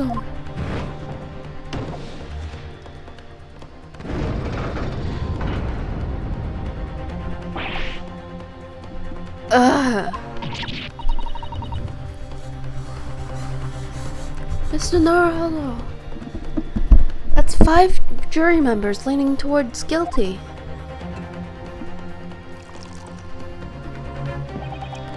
Well, your consideration for others is refreshing, my Nipponese friend.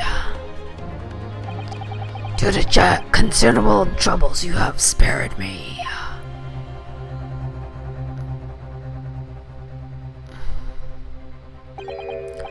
Yes, very refreshing.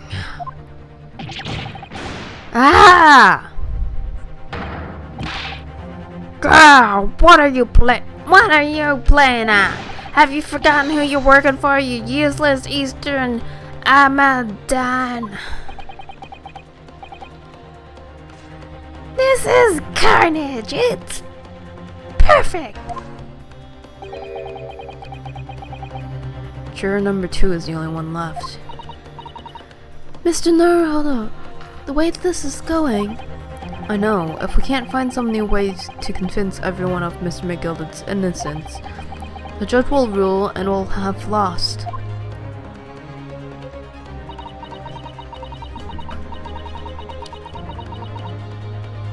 I very much wanted to believe the words of one of London's most respected gentlemen, but those of us in service know we must accept hard truths. Hold it!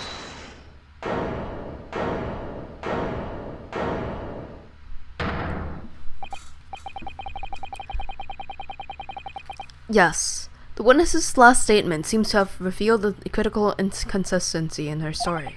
However, if we consider the possibility that her statement is in fact the truth, it may shed an entirely new light on this whole case.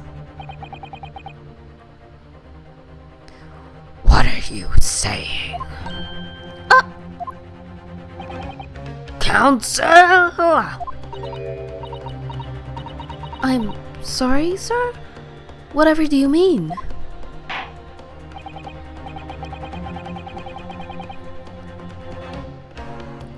counsel, I will not tolerate you attempting to prorogue my adjudication. Explain yourself at once. When the accused boarded the omnibus on the night in question, the victim was nowhere to be seen. Subsequently, the carriage door was not heard opening a single time, as testified by the witness in the stand.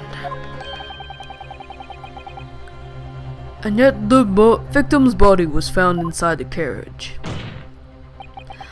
If this petty thief's words are to be believed, how do you explain the victim's miraculous appearance inside the cabin of the omnibus?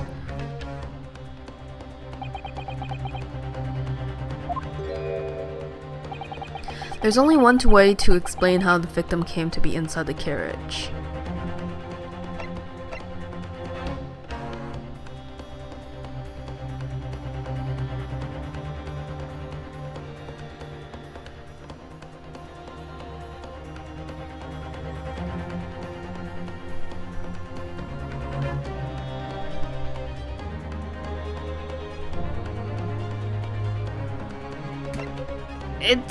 definitely after he died, but it's also another entrance because he came in from the top. He was dropped in from the top.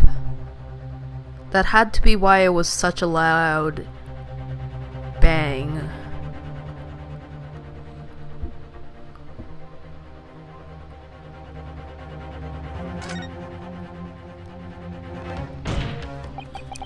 If the door wasn't opened even once, the only explanation is that the victim entered the enclosed cabin some other way. Objection! I wondered what new fantasy you would come up with in your blind panic. But behold, the omnibus is here for all to see. Only one side of the enclosed cabin is furnished with a door. The other only has windows. Fixed windows which cannot possibly open. In short, there is no entrance to the cabin other than the door. Objection! But there could be. There's one possibility you haven't considered. Oh, really? Yes, one other way inside that isn't the door. Another opening, the use of which allowed the victim to appear inside the enclosed cabin. Alright, counsel. The defense will identify the location for the court. Here is the omnibus on which the incident occurred. Where on earth is this entrance by which you propose the victim entered the cabin?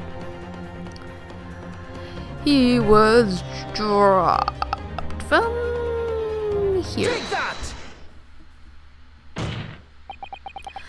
The answer is obvious. It can only have been the skylight. I say, the skylight? Objection! Your ludicrous proposal almost has me lost for words. However, Objection! The skylight may be well large enough for someone to pass through. Objection! so you claim. But do you have a shred of evidence to support your addle-brained theory?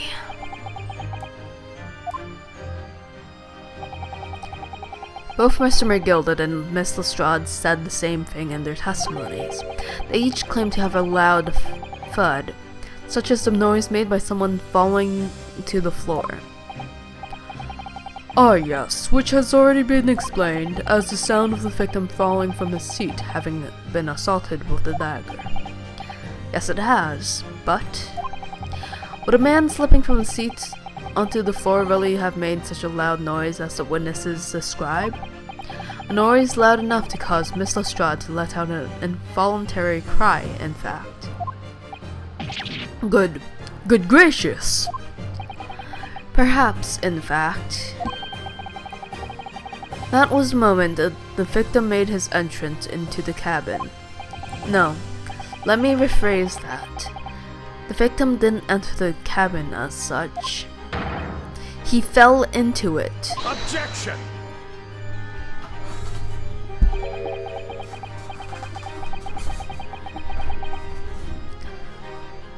You're now suggesting that the victim fell from the skylight into the cabin.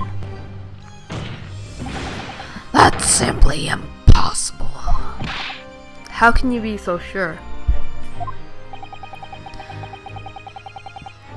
Because if the victim had fallen through the skylight, as you say, the passengers on the roof deck would have seen it happen. And yet, not one person made mention of such offense in their testimony. Well, yes, that's true, but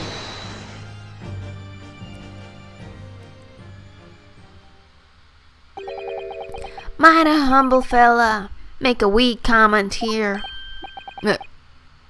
Mr. McGilded? To be sure now, the two fellows who were sat on the roof that testified afore said nothing of the victim falling through the skylight. But it seems to me, my lord, that 'tis not so much a case of them not saying, but aye, 'tis a case of them being unable to say. What? I think perhaps the two fellas do have something of a compelling reason not to mention what happened. Would yous not agree, fine ladies and gentlemen of the jury? Oh my goodness, surely not. Those two chaps on the roof? You mean the ones who stuck the knife in the man were... Oh!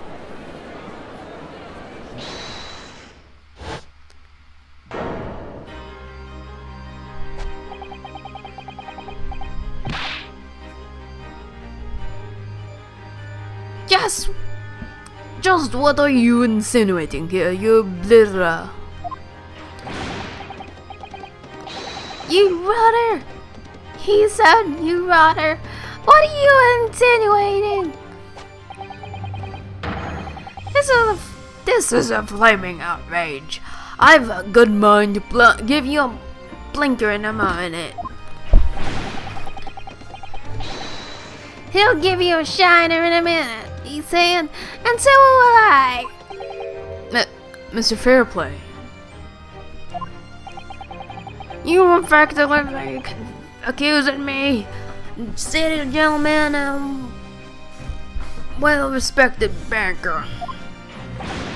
And me, a very angry hatter.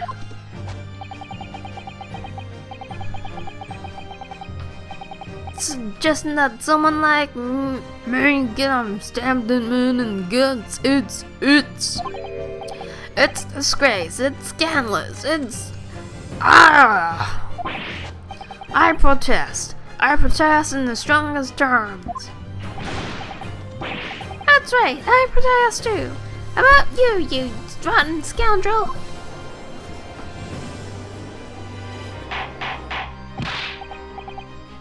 Order!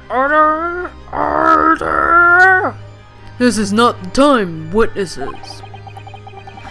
I will not permit this wanton invasion of the stand.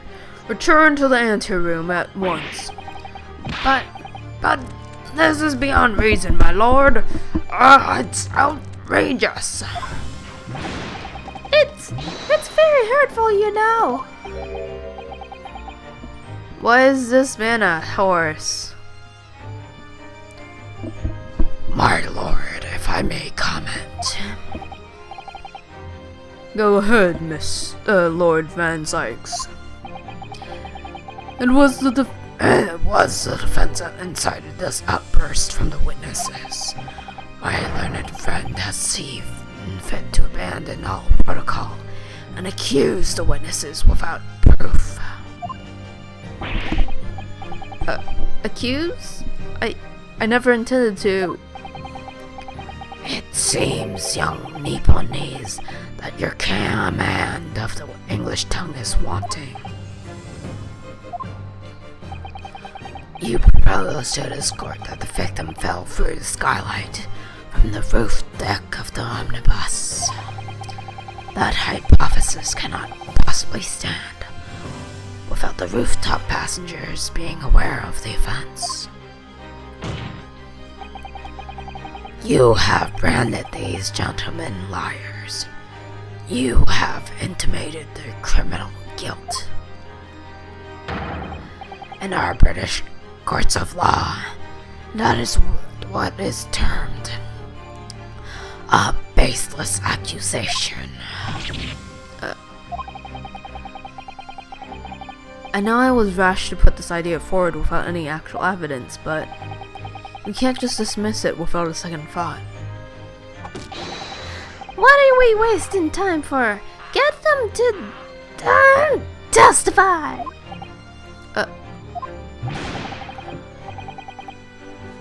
I thought there was something fishy about that head from the moment I laid my hands on the fellow. We have to see this man of renown, one way or another. If there's filth or rubbish in our midst, we must dispose of it at once.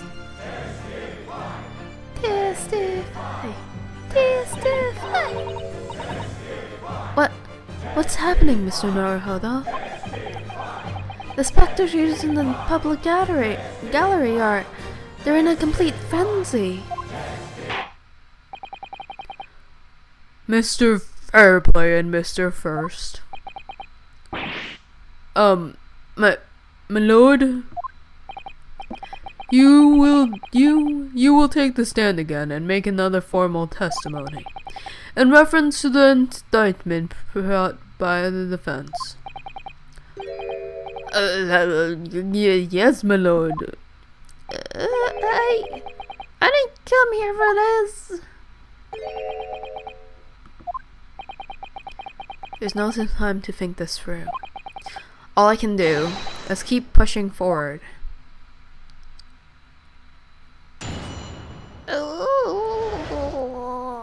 Refuting accusation. We were the only two people up on that roof deck, dead or alive. I can swear to that. If anything happened where we were sitting, don't you think one or the other of us would have noticed?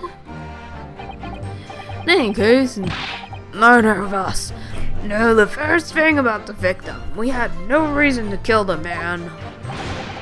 Skylight was shut the entire time, I tell you. We couldn't possibly have opened it.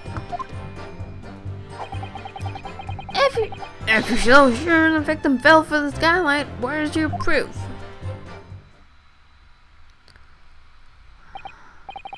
I must say that on listening to this testimony, it is somewhat hard to imagine how either witness could have performed any malevolent act on this open rooftop deck without the other noticing forthwith. That's right, you see. We're innocent, I tell you.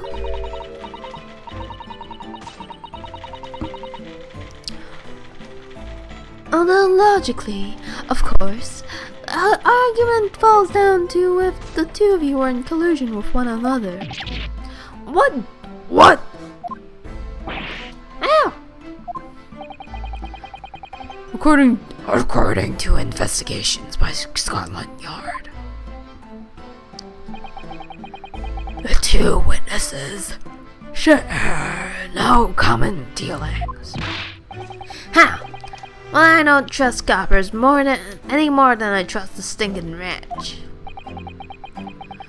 Something doesn't feel right here. The trial is going in our favor, really. So why do I feel so uneasy?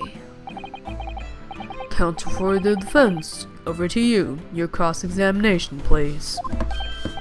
Oh, yes, my lord.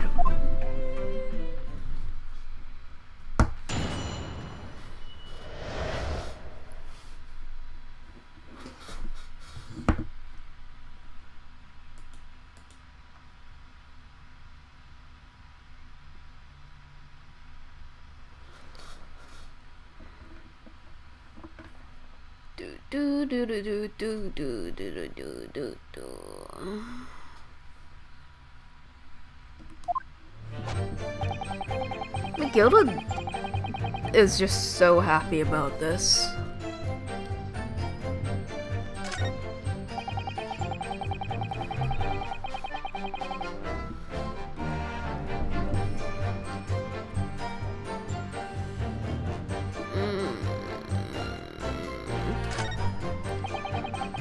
Only two people on the roof deck that are alive. I can swear to that.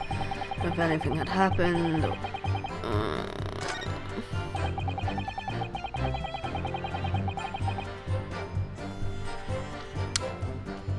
Hold it! so you claim So, you had never met Mr. Thrice-Fired Mason before?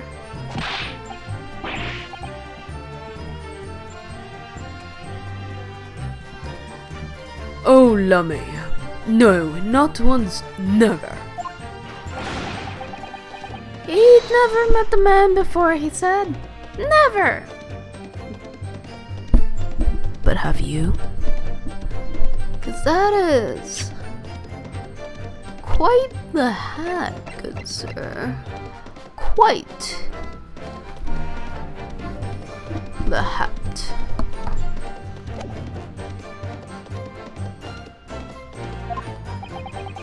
And you, Mr. First, had no prior dealings with the victim either?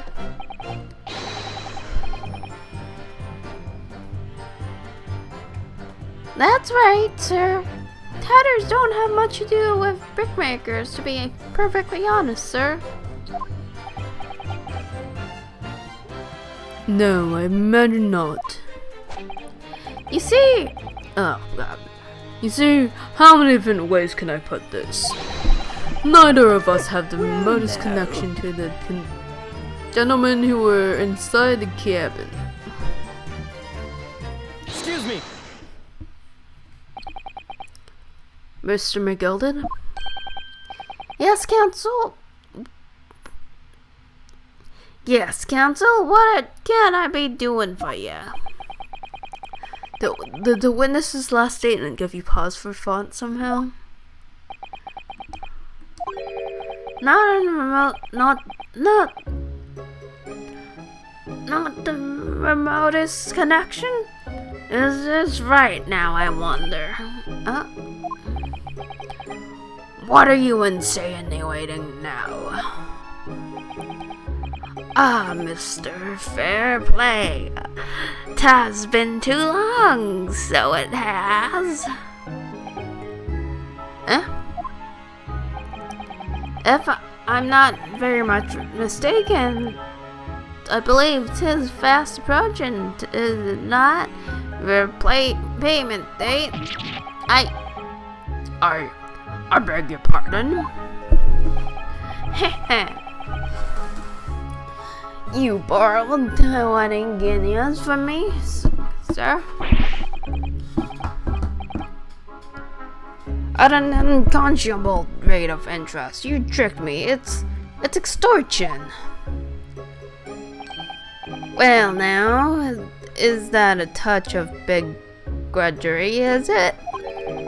A sort of begrudgery that might motivate a fella to pass his crimes off on another? Ah! And young Mr. First. Me, sir? What do you want from me, sir? You do be making hats for a living, do you not? That there hub hat be sliding about your head. Is that one of your creation, is it? Oh, well, I'm still just an apprentice, you understand? I'm learning to find the perfect fit for whoever fine gent walks through the door. The perfect fit, is it? Well, 'tis a very distinctive design, so it is. Many customers like it, I tell you. They like a distinctive touch. Customers, such as Thrice-Fired Mason.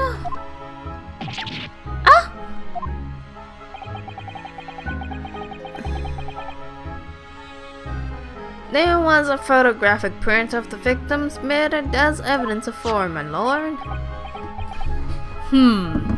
Oh, this, you mean? I can't help thinking that poor fellow's hat looks distinctly familiar, wouldn't you say? Oh!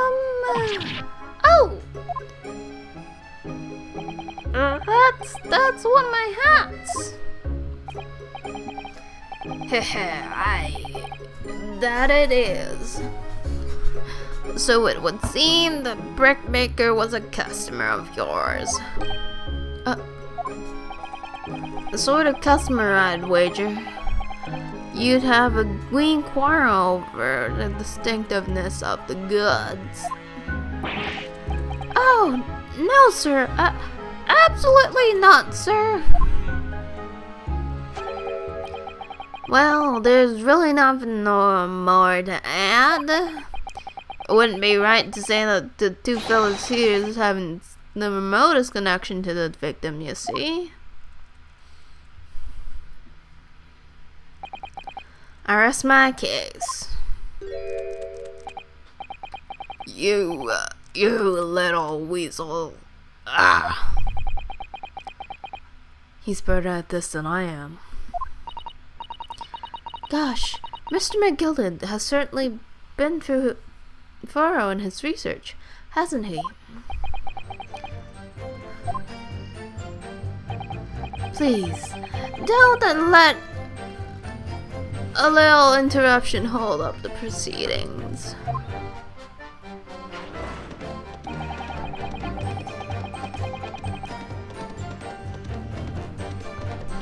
Couldn't have possibly opened it. Sure, good sir, sure.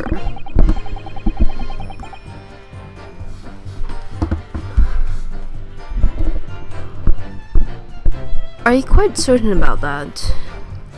That the skylight was shut the entire time? I'm gonna lose my block with you in a minute. He's going to lose his rag with you in a minute. That's what he said. Take a look for yourself. Go on. You see, it's shut fast now, just like it was on the night. Where are the hinges?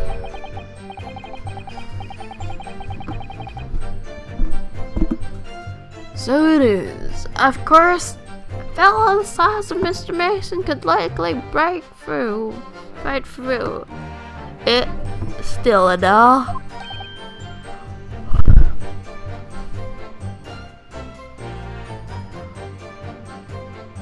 What? Just looking at the side and seeing you understand. Now, you hold on there a minute, sir.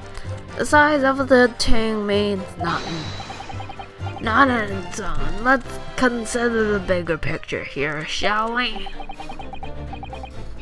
Let's stop biting our cane, shall we? I was riding an omnibus on another occasion when, well, I broke wind loudly. I shocked myself with it as it happens. This is an unexpected confession, Mr. First.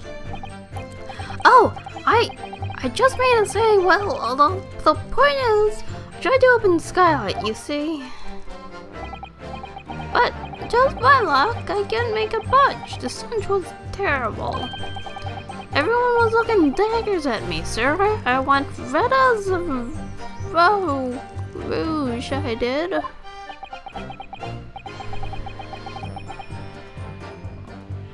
Are you expecting me to sentence you? Oh, no, sir. The point is, the skylight can't be opened. I tried and tried when I was inside the cabin of shame. Not from the inside, but from the outside. Excuse me. Do you have something to say about that, Miss Lestrade?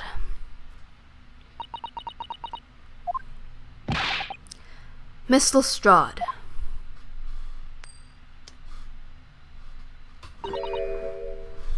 It opens. Huh?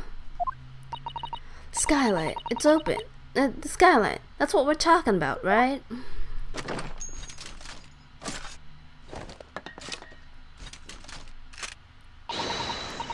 All them skylights open. Dead easy. more easily than you can load that weapon? That's a lie, I tell you. There is one I broke when I... You can't do it if I'm the inside, you mug. Oh!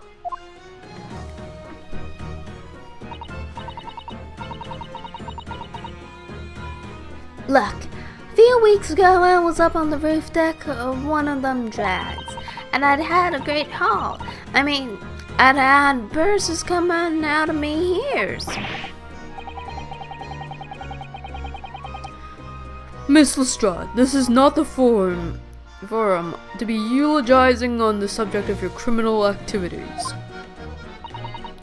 Well, anyway, I had a bit of a scare, and when I lifted the last Brillo's purse, he got wise to me. All four of them surrounded me so I couldn't hop off the bus and leg it. So what I did was I used a skylight, opened the catch and jumped right through. What? Yeah, the catch for them skylights is on the top side. That's why you can't open them from the cabin. The skylight opens from the roof deck. Bailiff, climb up onto the roof of the omnibus at once and verify this witness's claims.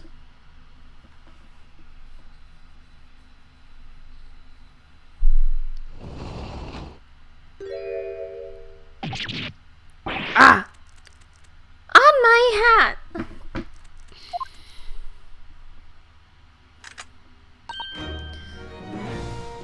See?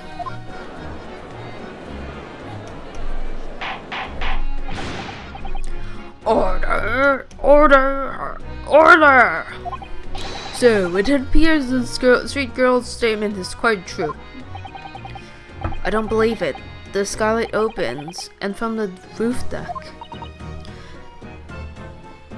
You... Ah! You didn't notice and you'd still pursue it.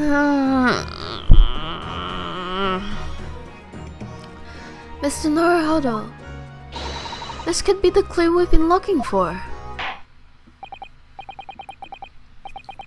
Well, counsel for the defense, please continue with your cross-examination. Yes, my lord. So, the skylight opens. Perhaps I should investigate for myself.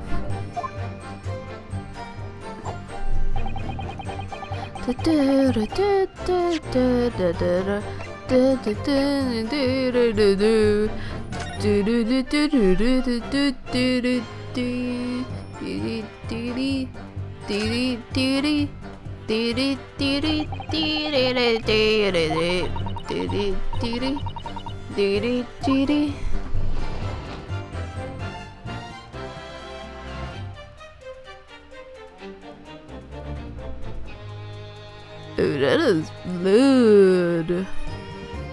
Murder did indeed happen.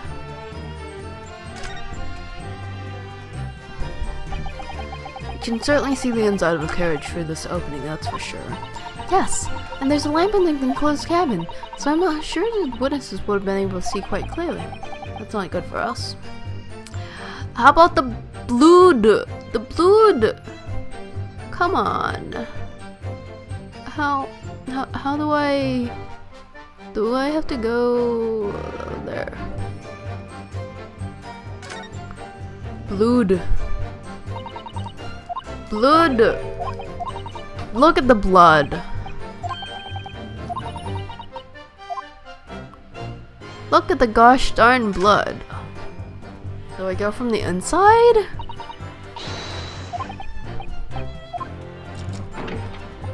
Blood. There's very obviously blood.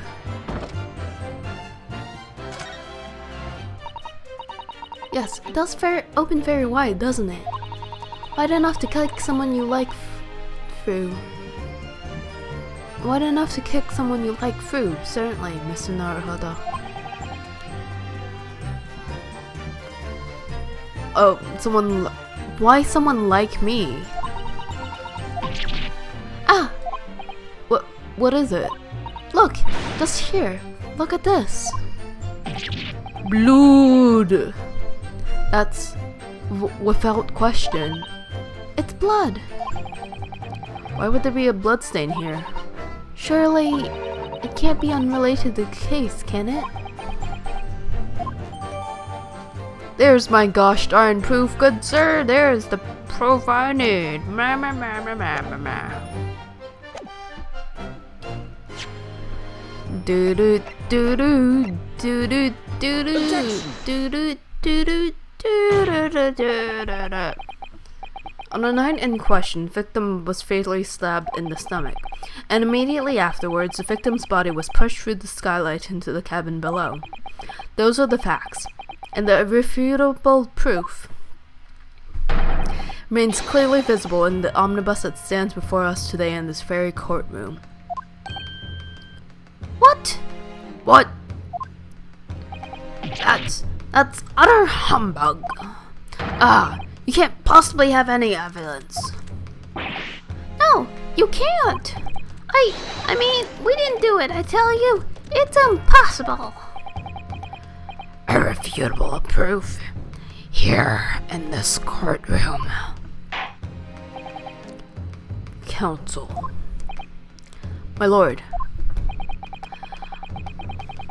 I believe everyone here would appreciate a little clarification. Where exactly within the omnibus is this evidence to which you allude? You'll point out what it is that proves the victim fell from the roof deck through the skylight. No, the other side. There it is. Boop. Oh my gosh, no. I should have presented that. Okay. There's blood. I get it. There's blood.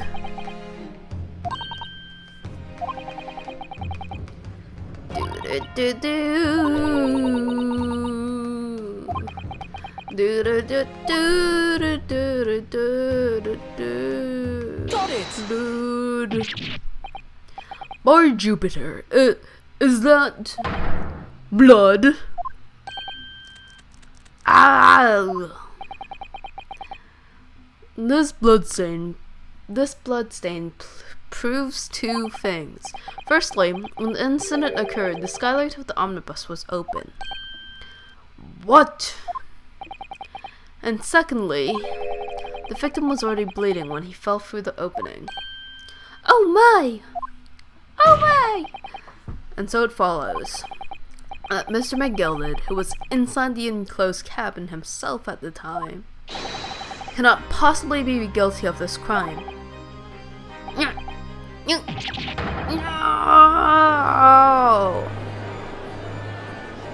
You guys failed.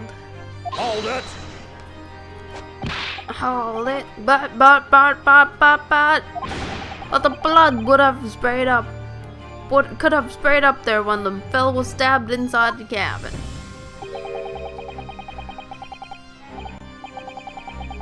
And only found its way to that one particular spot in the skylight? Sure, and that would be very convenient. Ow! And let's keep in mind that the skylight catch can only be unfastened from the roof deck. I myself couldn't have been able to open it now, would I? But, there's no way to know for certain, is there? If the jet really fell through the skylight, I mean.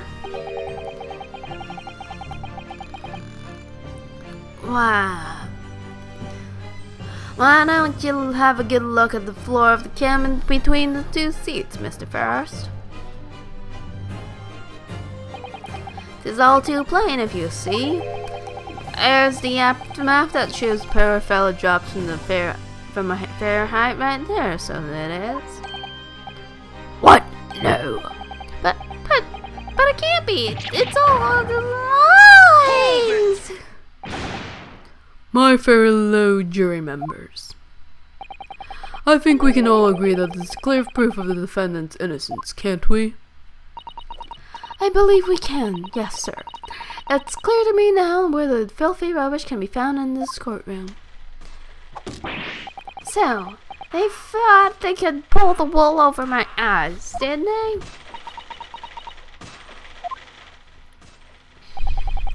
I won't tolerate any of the guild's carriages being sullied with blood. I won't tolerate it. Oh, I always knew that nice gentleman who gave us that delightful park could have done such a thing. On three then, everyone. 1, 2, objection.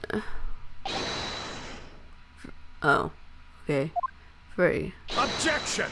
There's the objection.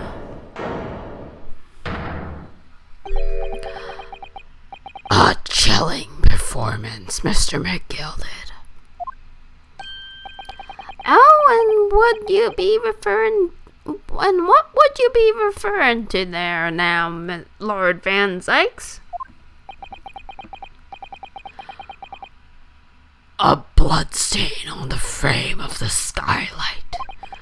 Such evidence is null and void. What? Why? For one extremely simple reason. That smear of blood never existed. This is a fake. Objection! What are you talking about? It's there for all to see. It's clearly blood. Smokescreen. It has been tampered with. Objection!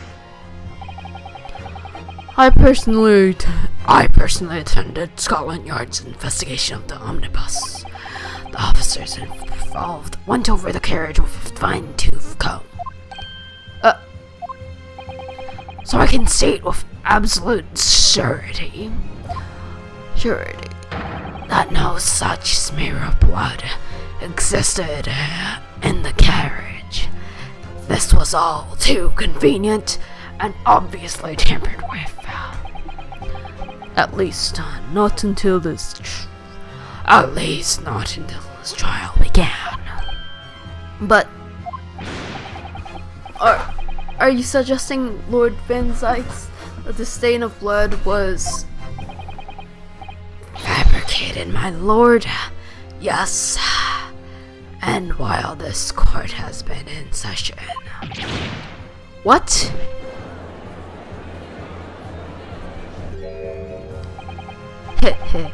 What a palaver.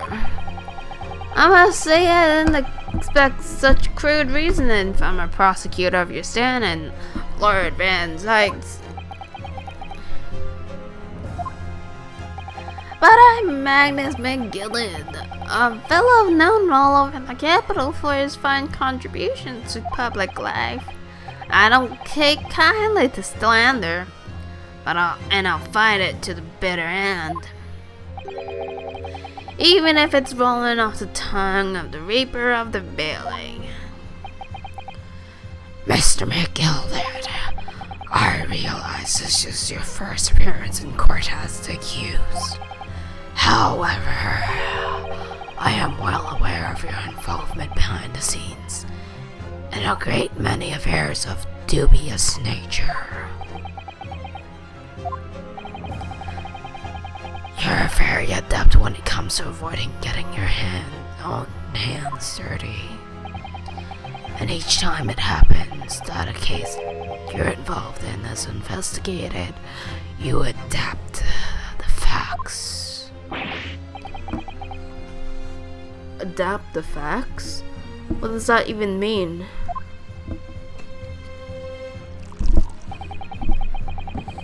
When you wield a fortune the size of Mr. McGilded's, however ill-gotten it may be, nothing is impossible.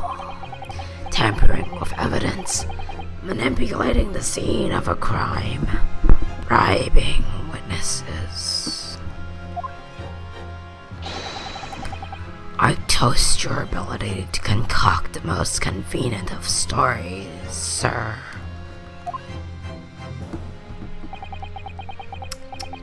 Lord Van sakes! This will not do, to be sure. What now, Counsel? Huh? Oh, no. I think it's fair to say this does all sound rather far-fetched excuse by a desperate man. Blood on the skylight doesn't exist, you say?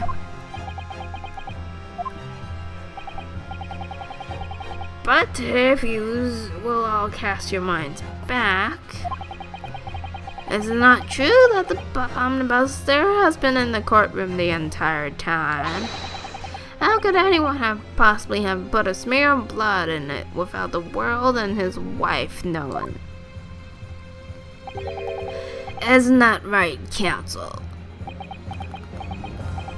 It's true.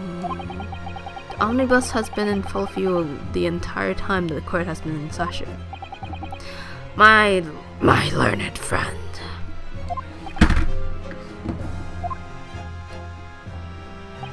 Here's to hearing your opinion on this matter in your own words. As you wish. Could someone have tampered with the omnibus during this trial? If you're asking me, I think...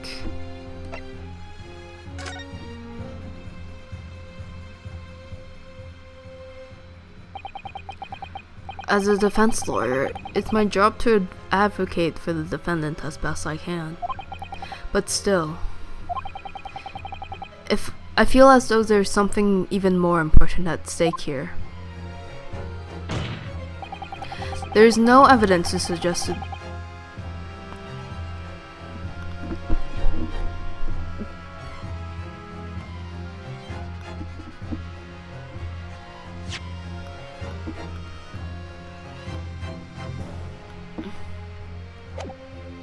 There's no evidence to suggest that the defendant did as my learned friend suggests. However, in terms of having the opportunity to carry out the alleged tampering, there is one possibility. Oh, Good gracious. Explain yourself, Counsel.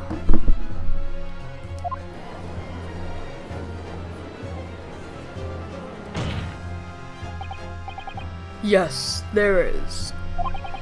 There is. It seems my learned Nipponese friend has no intention of running from the seat. The seat.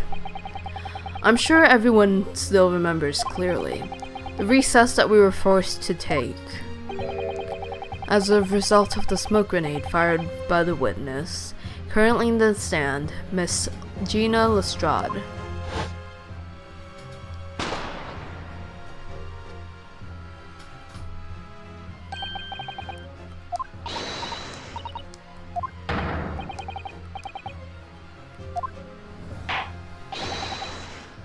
Clearly did not secure the omnibus. Shame. Shame. The courtroom was filled with smoke and everyone was thrown into confusion.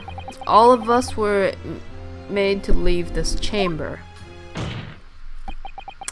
In that brief interval, under the veil of smoke and in all the chaos,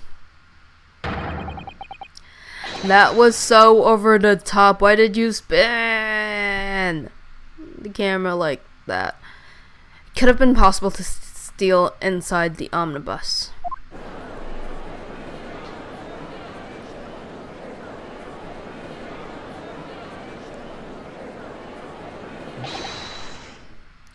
are you wise? What are you trying to pull, you rotten feckless gouger? Feckless gouger? You're supposed to be defending me. 'Tis a wicked plot.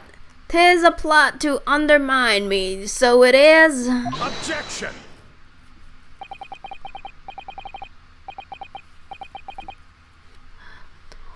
Whatever you think this is, it changes nothing. The facts are the same. After this courtroom was evacuated earlier, oh my gosh, as a result of the smoke grenade, a number of inconsistencies materialized in relation to the omnibus. Inconsistencies? Such as? To start with, the storage compartment underneath the rear passenger seat.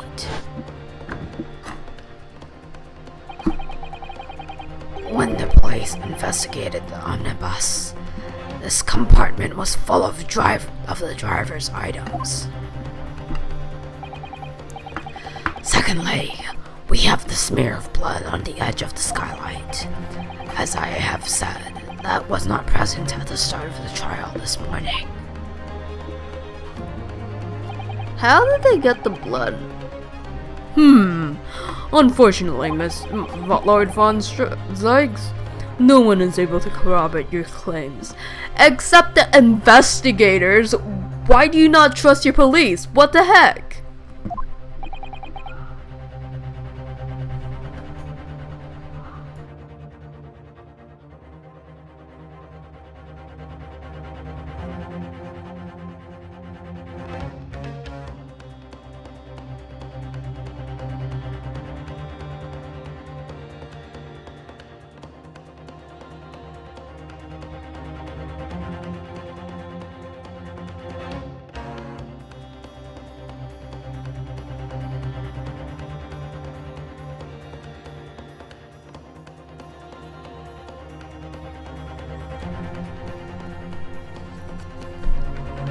That's true.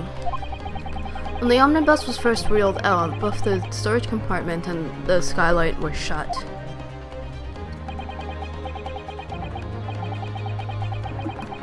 Accordingly, I am afraid to say we cannot establish with any certainty if this evidence is the result of tampering or not.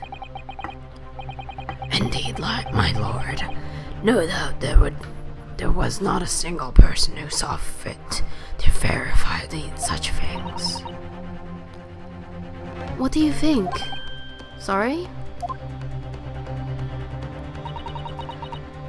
About the omnibus.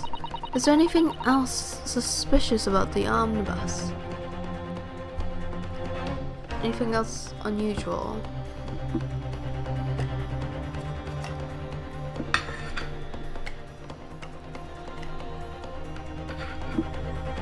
Other than the fact that it's a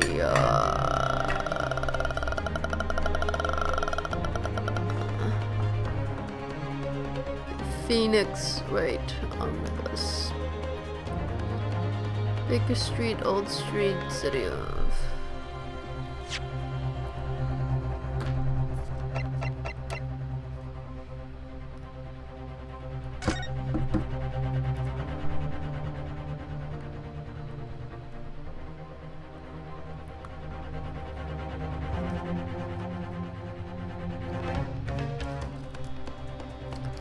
I have no inkling. Job Masters, London 5th Avenue.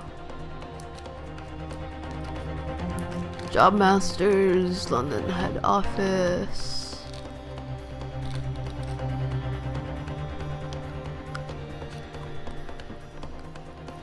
$418.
lord.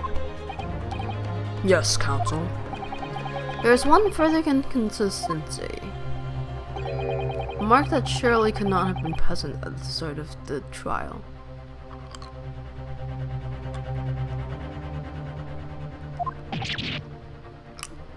What? What in the devil's name are you going to say now? If you dare betray me, you little maggot, you Objection! better... Silent. Silence, McGilded. The court awaits the defense's clarification. The trial keeps swaying one way and then the other. I have no idea what's the truth and what's deception. What am I supposed to believe here? I shall have to ask you to elaborate, Counsel.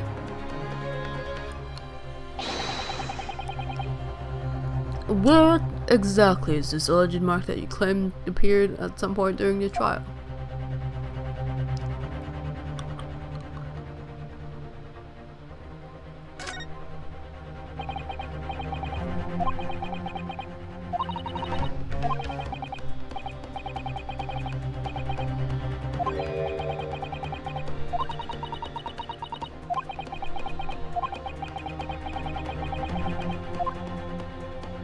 Got it! If we consider that the victim fell through the skylight onto the floor of the cabin, we would certainly expect to find signs of blood where he landed. But as far as I recall, this blood stain on the cabin floor was not there when the omnibus was first brought into the courtroom. Good lord.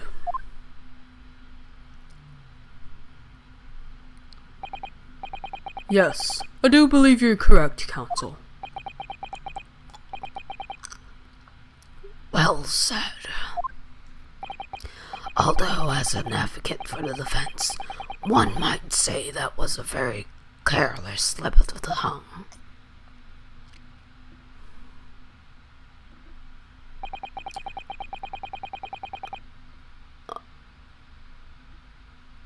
I believe the blood stain on the floor is a decisive piece of evidence.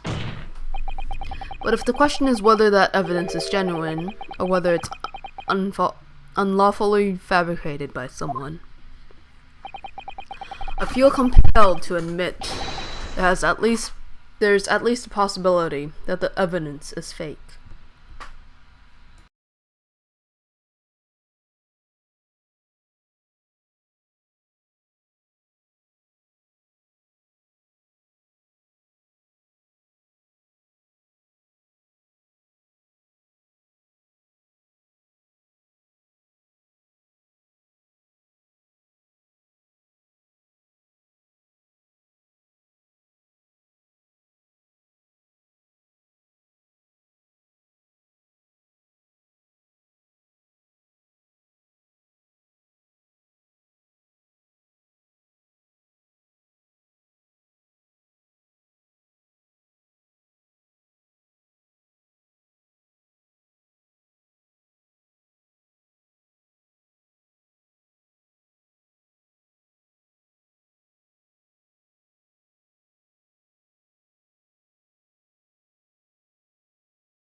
this trial is over. Mr. McGilded? I've done everything I possibly can do to cooperate with the court, but it's all over now. But you're the defendant.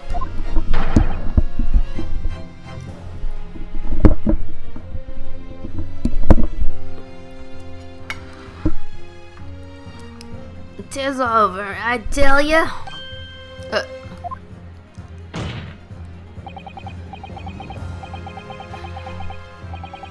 Memory, recollection, what people think they saw, tis all nonsense.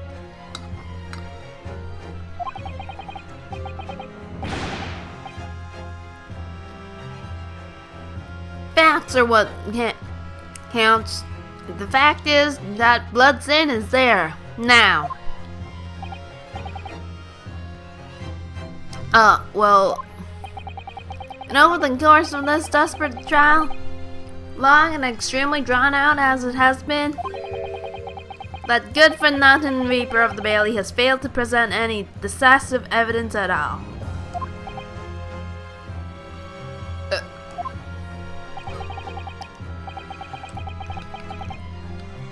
I am Scanli, so I am. I'd fought better of Lord Van Sykes. Yes, murderer. That is the face of a murderer.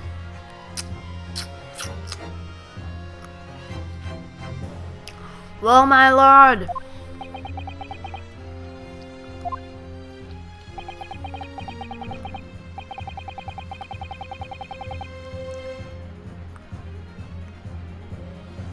I must concur with the defendant. The unaffirmed recollections of an individual cannot stand as evidence. At this moment in time, the particular bloodstain in question is very much in existence, and in the absence of any credible method by which to prove its alleged previous non-existence, I regret to say that it would be improper for this trial to continue. Your lordship can't be serious. Lord Van Sykes, what is your position?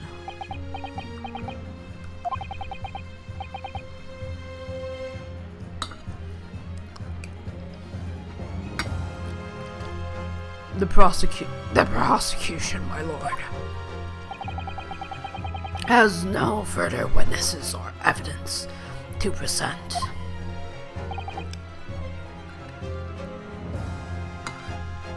This is very, very interesting. This is not a... Apparently it's not a guilty, you gotta get another guy declared guilty in order for the guy to get declared innocent, which is really refreshing, but also... Well, in that case, as I believe we have explored every possible avenue in this matter, I shall proceed to my adjudication. As a formality, I am of course obliged to confirm with the defense first. What formality? As things stand at the moment, it would seem that Mr. McGilded will be found not guilty. Yes. Which would mean we've won. Is that really the right outcome here? Is that really alright for the trial to come to an end now, with all these unexplained inconsistencies?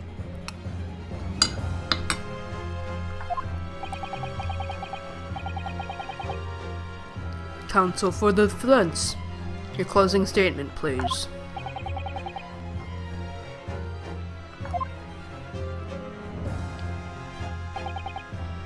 Yes, my lord. The defense believes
faking evidence.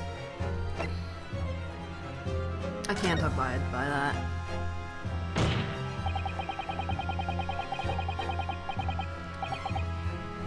I'm here in this courtroom today to advocate for the defense of my client, Mr. McGilded. However, at this moment in time, I cannot, in all good conscience, attest fully to the defendant's innocence. What are you saying, man? Without any question, there is no conclusive evidence to prove that the defendant is guilty. However, there is also no conclusive evidence to prove that he is innocent. Good. Good gracious me. Order! Order! This is unprecedented behavior, counsel. A defense lawyer calling the accused's innocence into question. Are you of sound mind?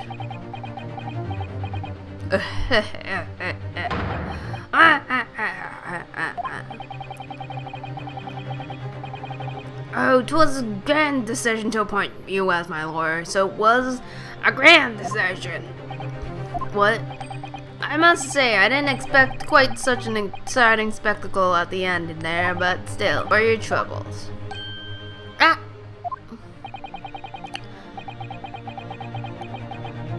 Your job here is done, Philip, and some fine work you've done.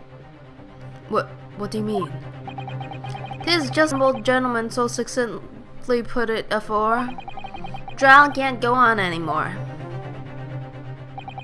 And your closing statement there was, how did he put now? Nothing more than a formality. Heh heh heh. Ha ha ha ha ha ha.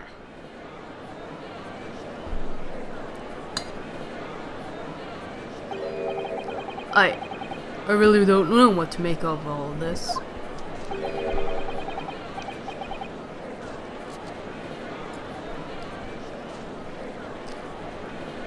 Was the evidence that we've seen genuine, or was it fake? His lordship would be fuming. Any unsightly rubbish should be disposed of promptly, as I said.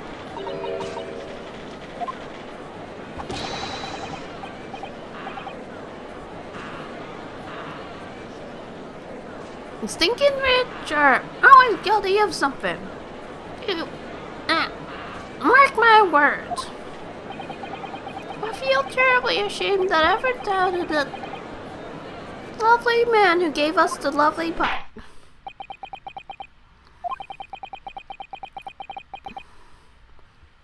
Now that the proceedings have unfolded in this way, I'm compelled to declare a premature end to this trial. Furthermore, the court must accept the defendant's plea.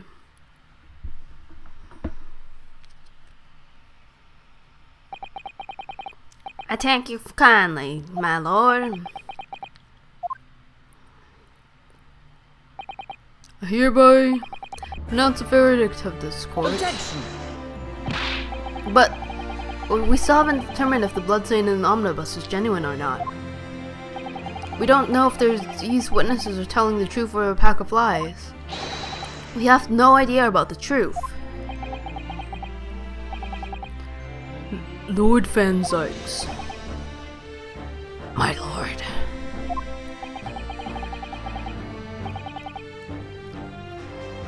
The case made by the prosecution was flawed. Plain and simple. It was tampered with. What do you mean? Man should have gotten pictures. If indeed the omnibus presented as evidence was tampered with, prosecution is at fault for allowing such a disgraceful perversion of justice to take place.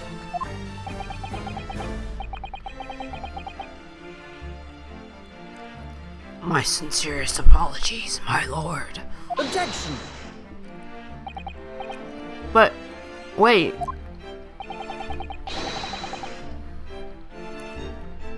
When we were evacuated from the courtroom, Lord Van Sykes ordered the evidence be secured. I'm afraid the prosecution cannot shun responsibility in this matter. Seriously, how did the guy get... If you can test the blood, then you should be able to tell whether or not it's the blood of the actual victim. Unless he managed to get his hands on, like, fake blood. Oh, not fake blood. The blood of the guy. That's so unfair. The culpability of the defendant has not, at the present time, been established by this court. Consequently, the jury will not be required to proffer judgment. What?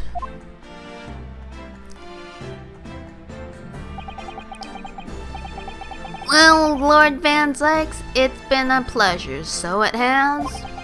And as for you, my dear fella, I couldn't have asked for a better defense.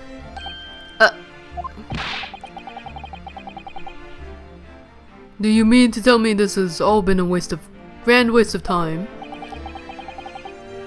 'Tis the law of the land, good man. If you'd like to pursue the matter further, you can always go ahead and try to change the law. Magnus McGilded. Good grief. You've got more to say to me, have you? Just one thing. A warning.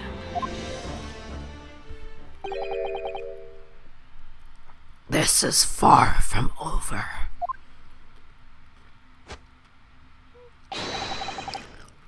Well, something to be looking forward to then. Ah ha ha ha ha ha ha. I hereby pronounce the defendant, Mr. Magnus McGilded. Whoa. What a win. Hurrah. Hurrah. Why is there fireworks within the...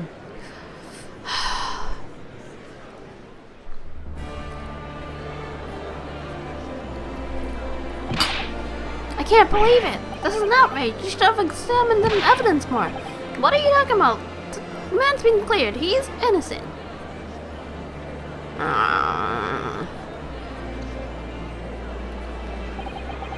At the courtroom in pandemonium for the second time that day, a judge delivered his verdict. My first ever trial in Great Britain come to an abrupt end.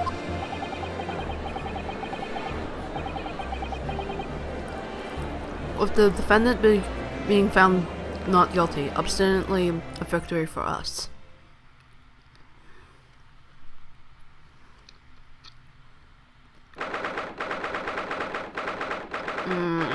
I do not feel good about this one. It's even worse than... It's even worse than the, what was it? The one with Shelly and the guy and the Maya being kidnapped. There's no triumph. There's no victory.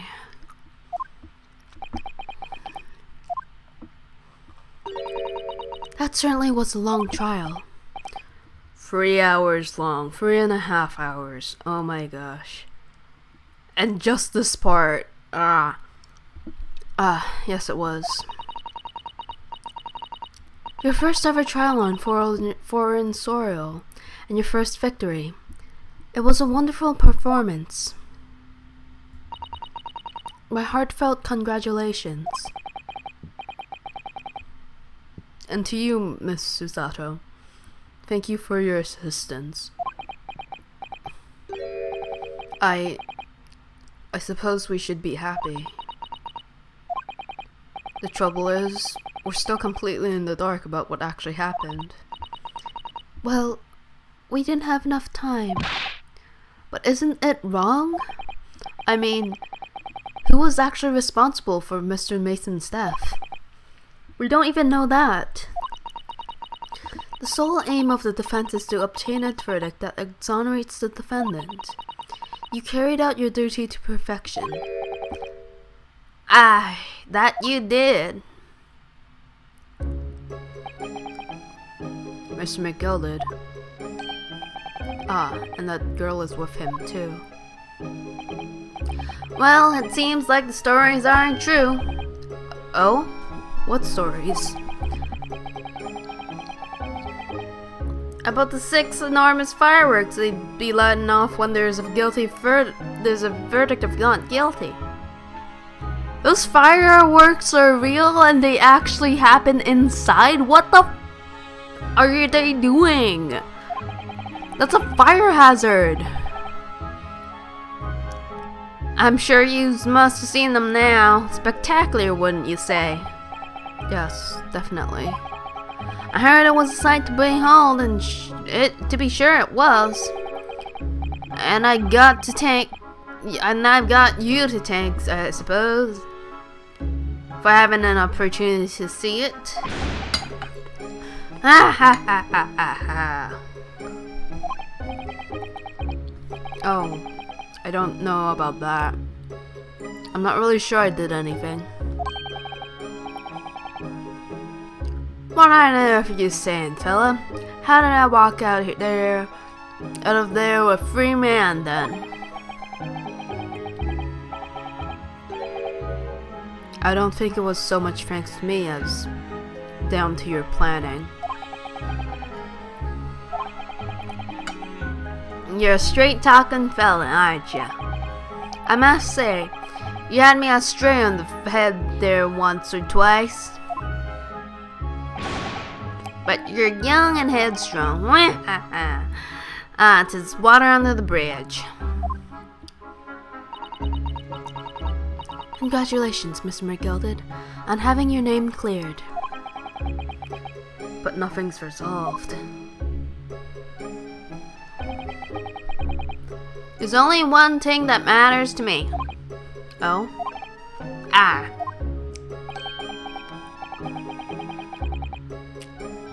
We've all seen that I didn't do that odious and abstinent deed. 'Tis grand, is not? I suppose it is. Now the fine fellows of Scotland Yard can make it matters in hand and sort out any wee detail. I'll see it for what it is. They'll get to the truth. I have absolute faith in them, so I have, after all.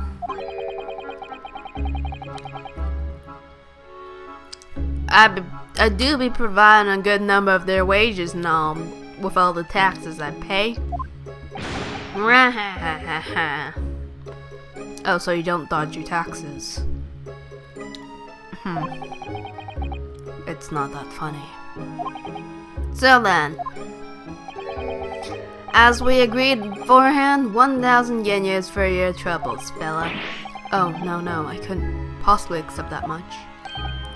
Ara be whilst. You're a humble people, are you from the east? Well, if you insist. Take the money.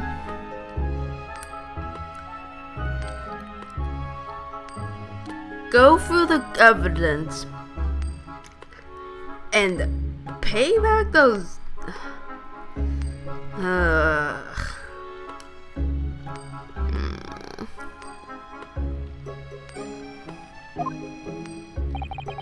But have this. Still in all, you deserve a reward. Also, you need money to live here.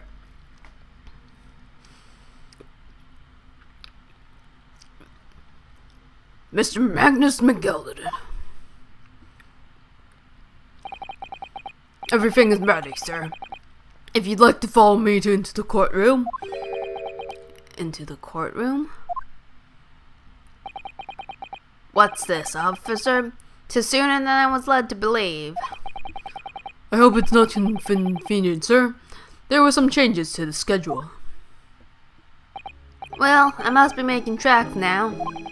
It's time for the inspection. Sorry? What inspection? We're going to examine the omnibus again, so I'm told. I asked if I could be present for it myself. Ah, yes. Let the guy tamper with it again. They're going to examine it again? Now? Naturally, I'm under no obligation to take part in any more of this matter now. But as an upstanding member of London society, I do be doing my best to help wherever I can. 'Tis a gentleman's duty, so it is. So then, fare thee well. 'Twas an absolute pleasure meeting yous.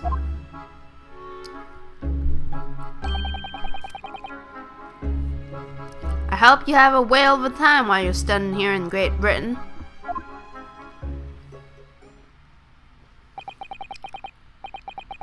And there he goes. A free man. Oh. I forgot she was here too.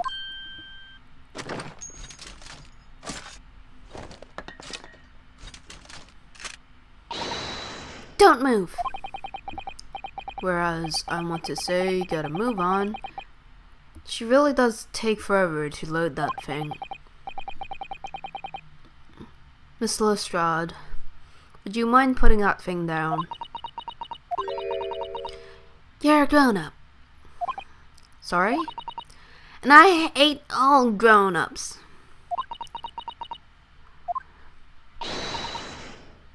Ah, there you are. Naughty, naughty, running off like that.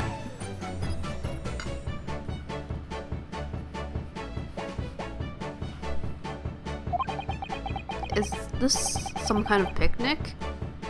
Who's this little girl now? And taking that with you as well.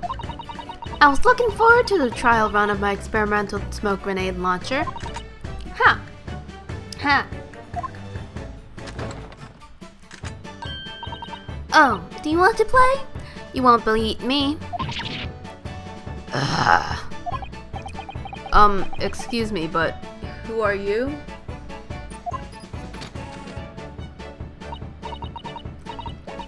Oh, good day to hear you. I'm, well, the inventor of, I suppose, of that machine.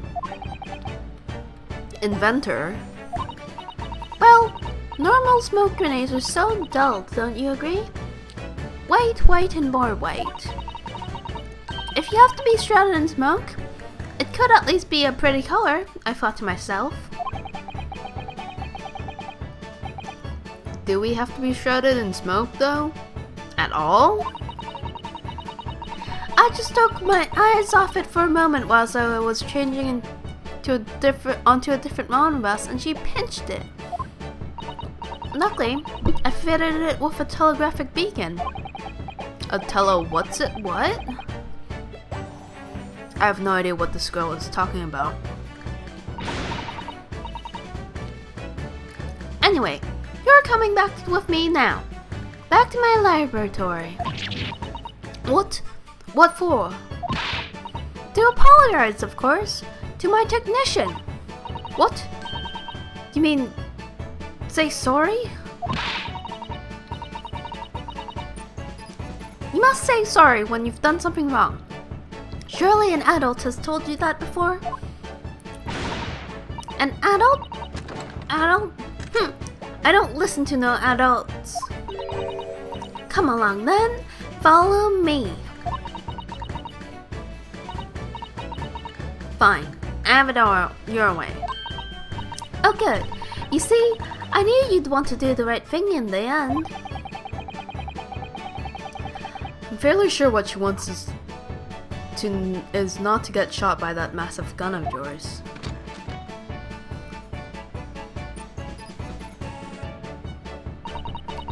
We'll be leaving now then. Bye-bye. so sorry for all the fuss. Bop, bop. She was alive. She was a lively one.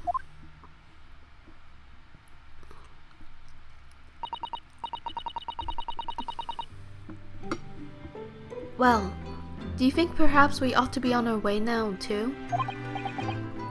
Yes, you're right, but where to? Oh, We haven't had time to find a place to stay.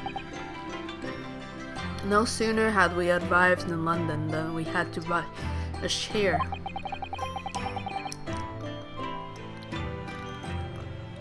All our traveling cases are still with the bailiff.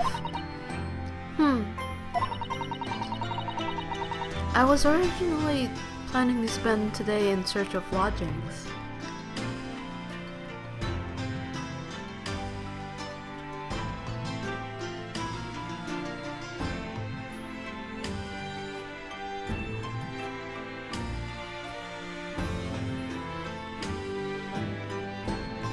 What is the song?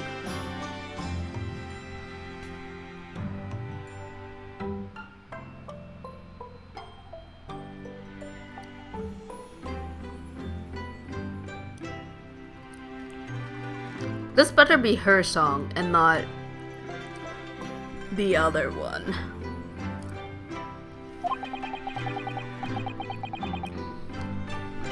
But at this late hour of the day, I'm afraid we may be out of luck. Don't worry though, I have a plan. If worst comes to worst, I've heard of a lovely park we could spend the night. Please tell me you're not thinking of McGilded Park. I know it may be a little chilly at this time of year, but our youthfulness will see us through. I'm not so sure about that. I think a midwinter London night will freeze a young person solid just as easily as an elderly one. Oh dear, that doesn't sound agreeable. Now I'm starting to regret turning Mr. McGilded down.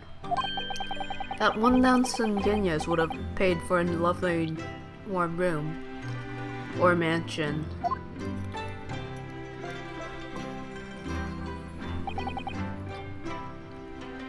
See?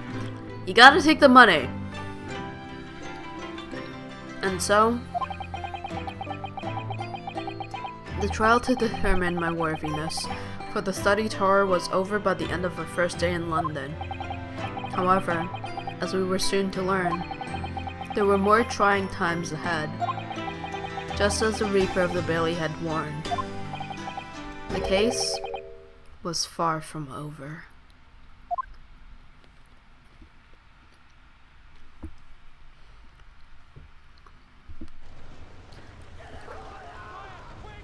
What's going on?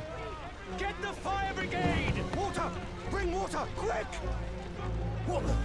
How did this happen? I don't know, sir. By the time I got here, it was already engulfed. No one was supposed to be allowed in here before we started investigating.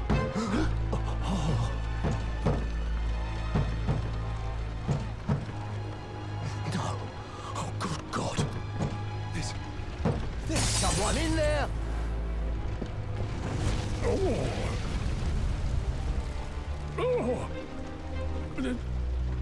This can't be.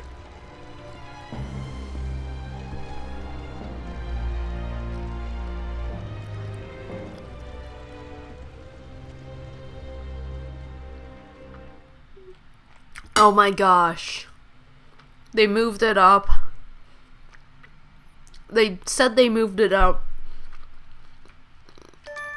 but they went in to murder him.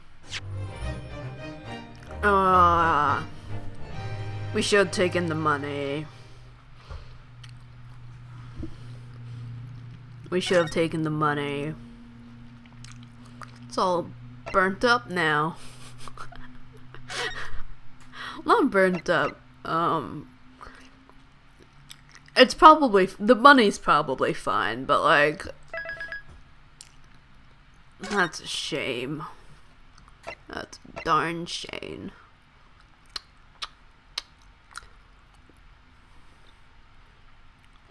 Next one's an investigation. Woo! Alright, well, that is the end of the third episode of The Great Ace Attorney Adventures. Woo! Alright. If you sat through these almost 4 hours, thank you very much. That will be it for today's stream. Thank you very much for watching, and have a great day. Bye.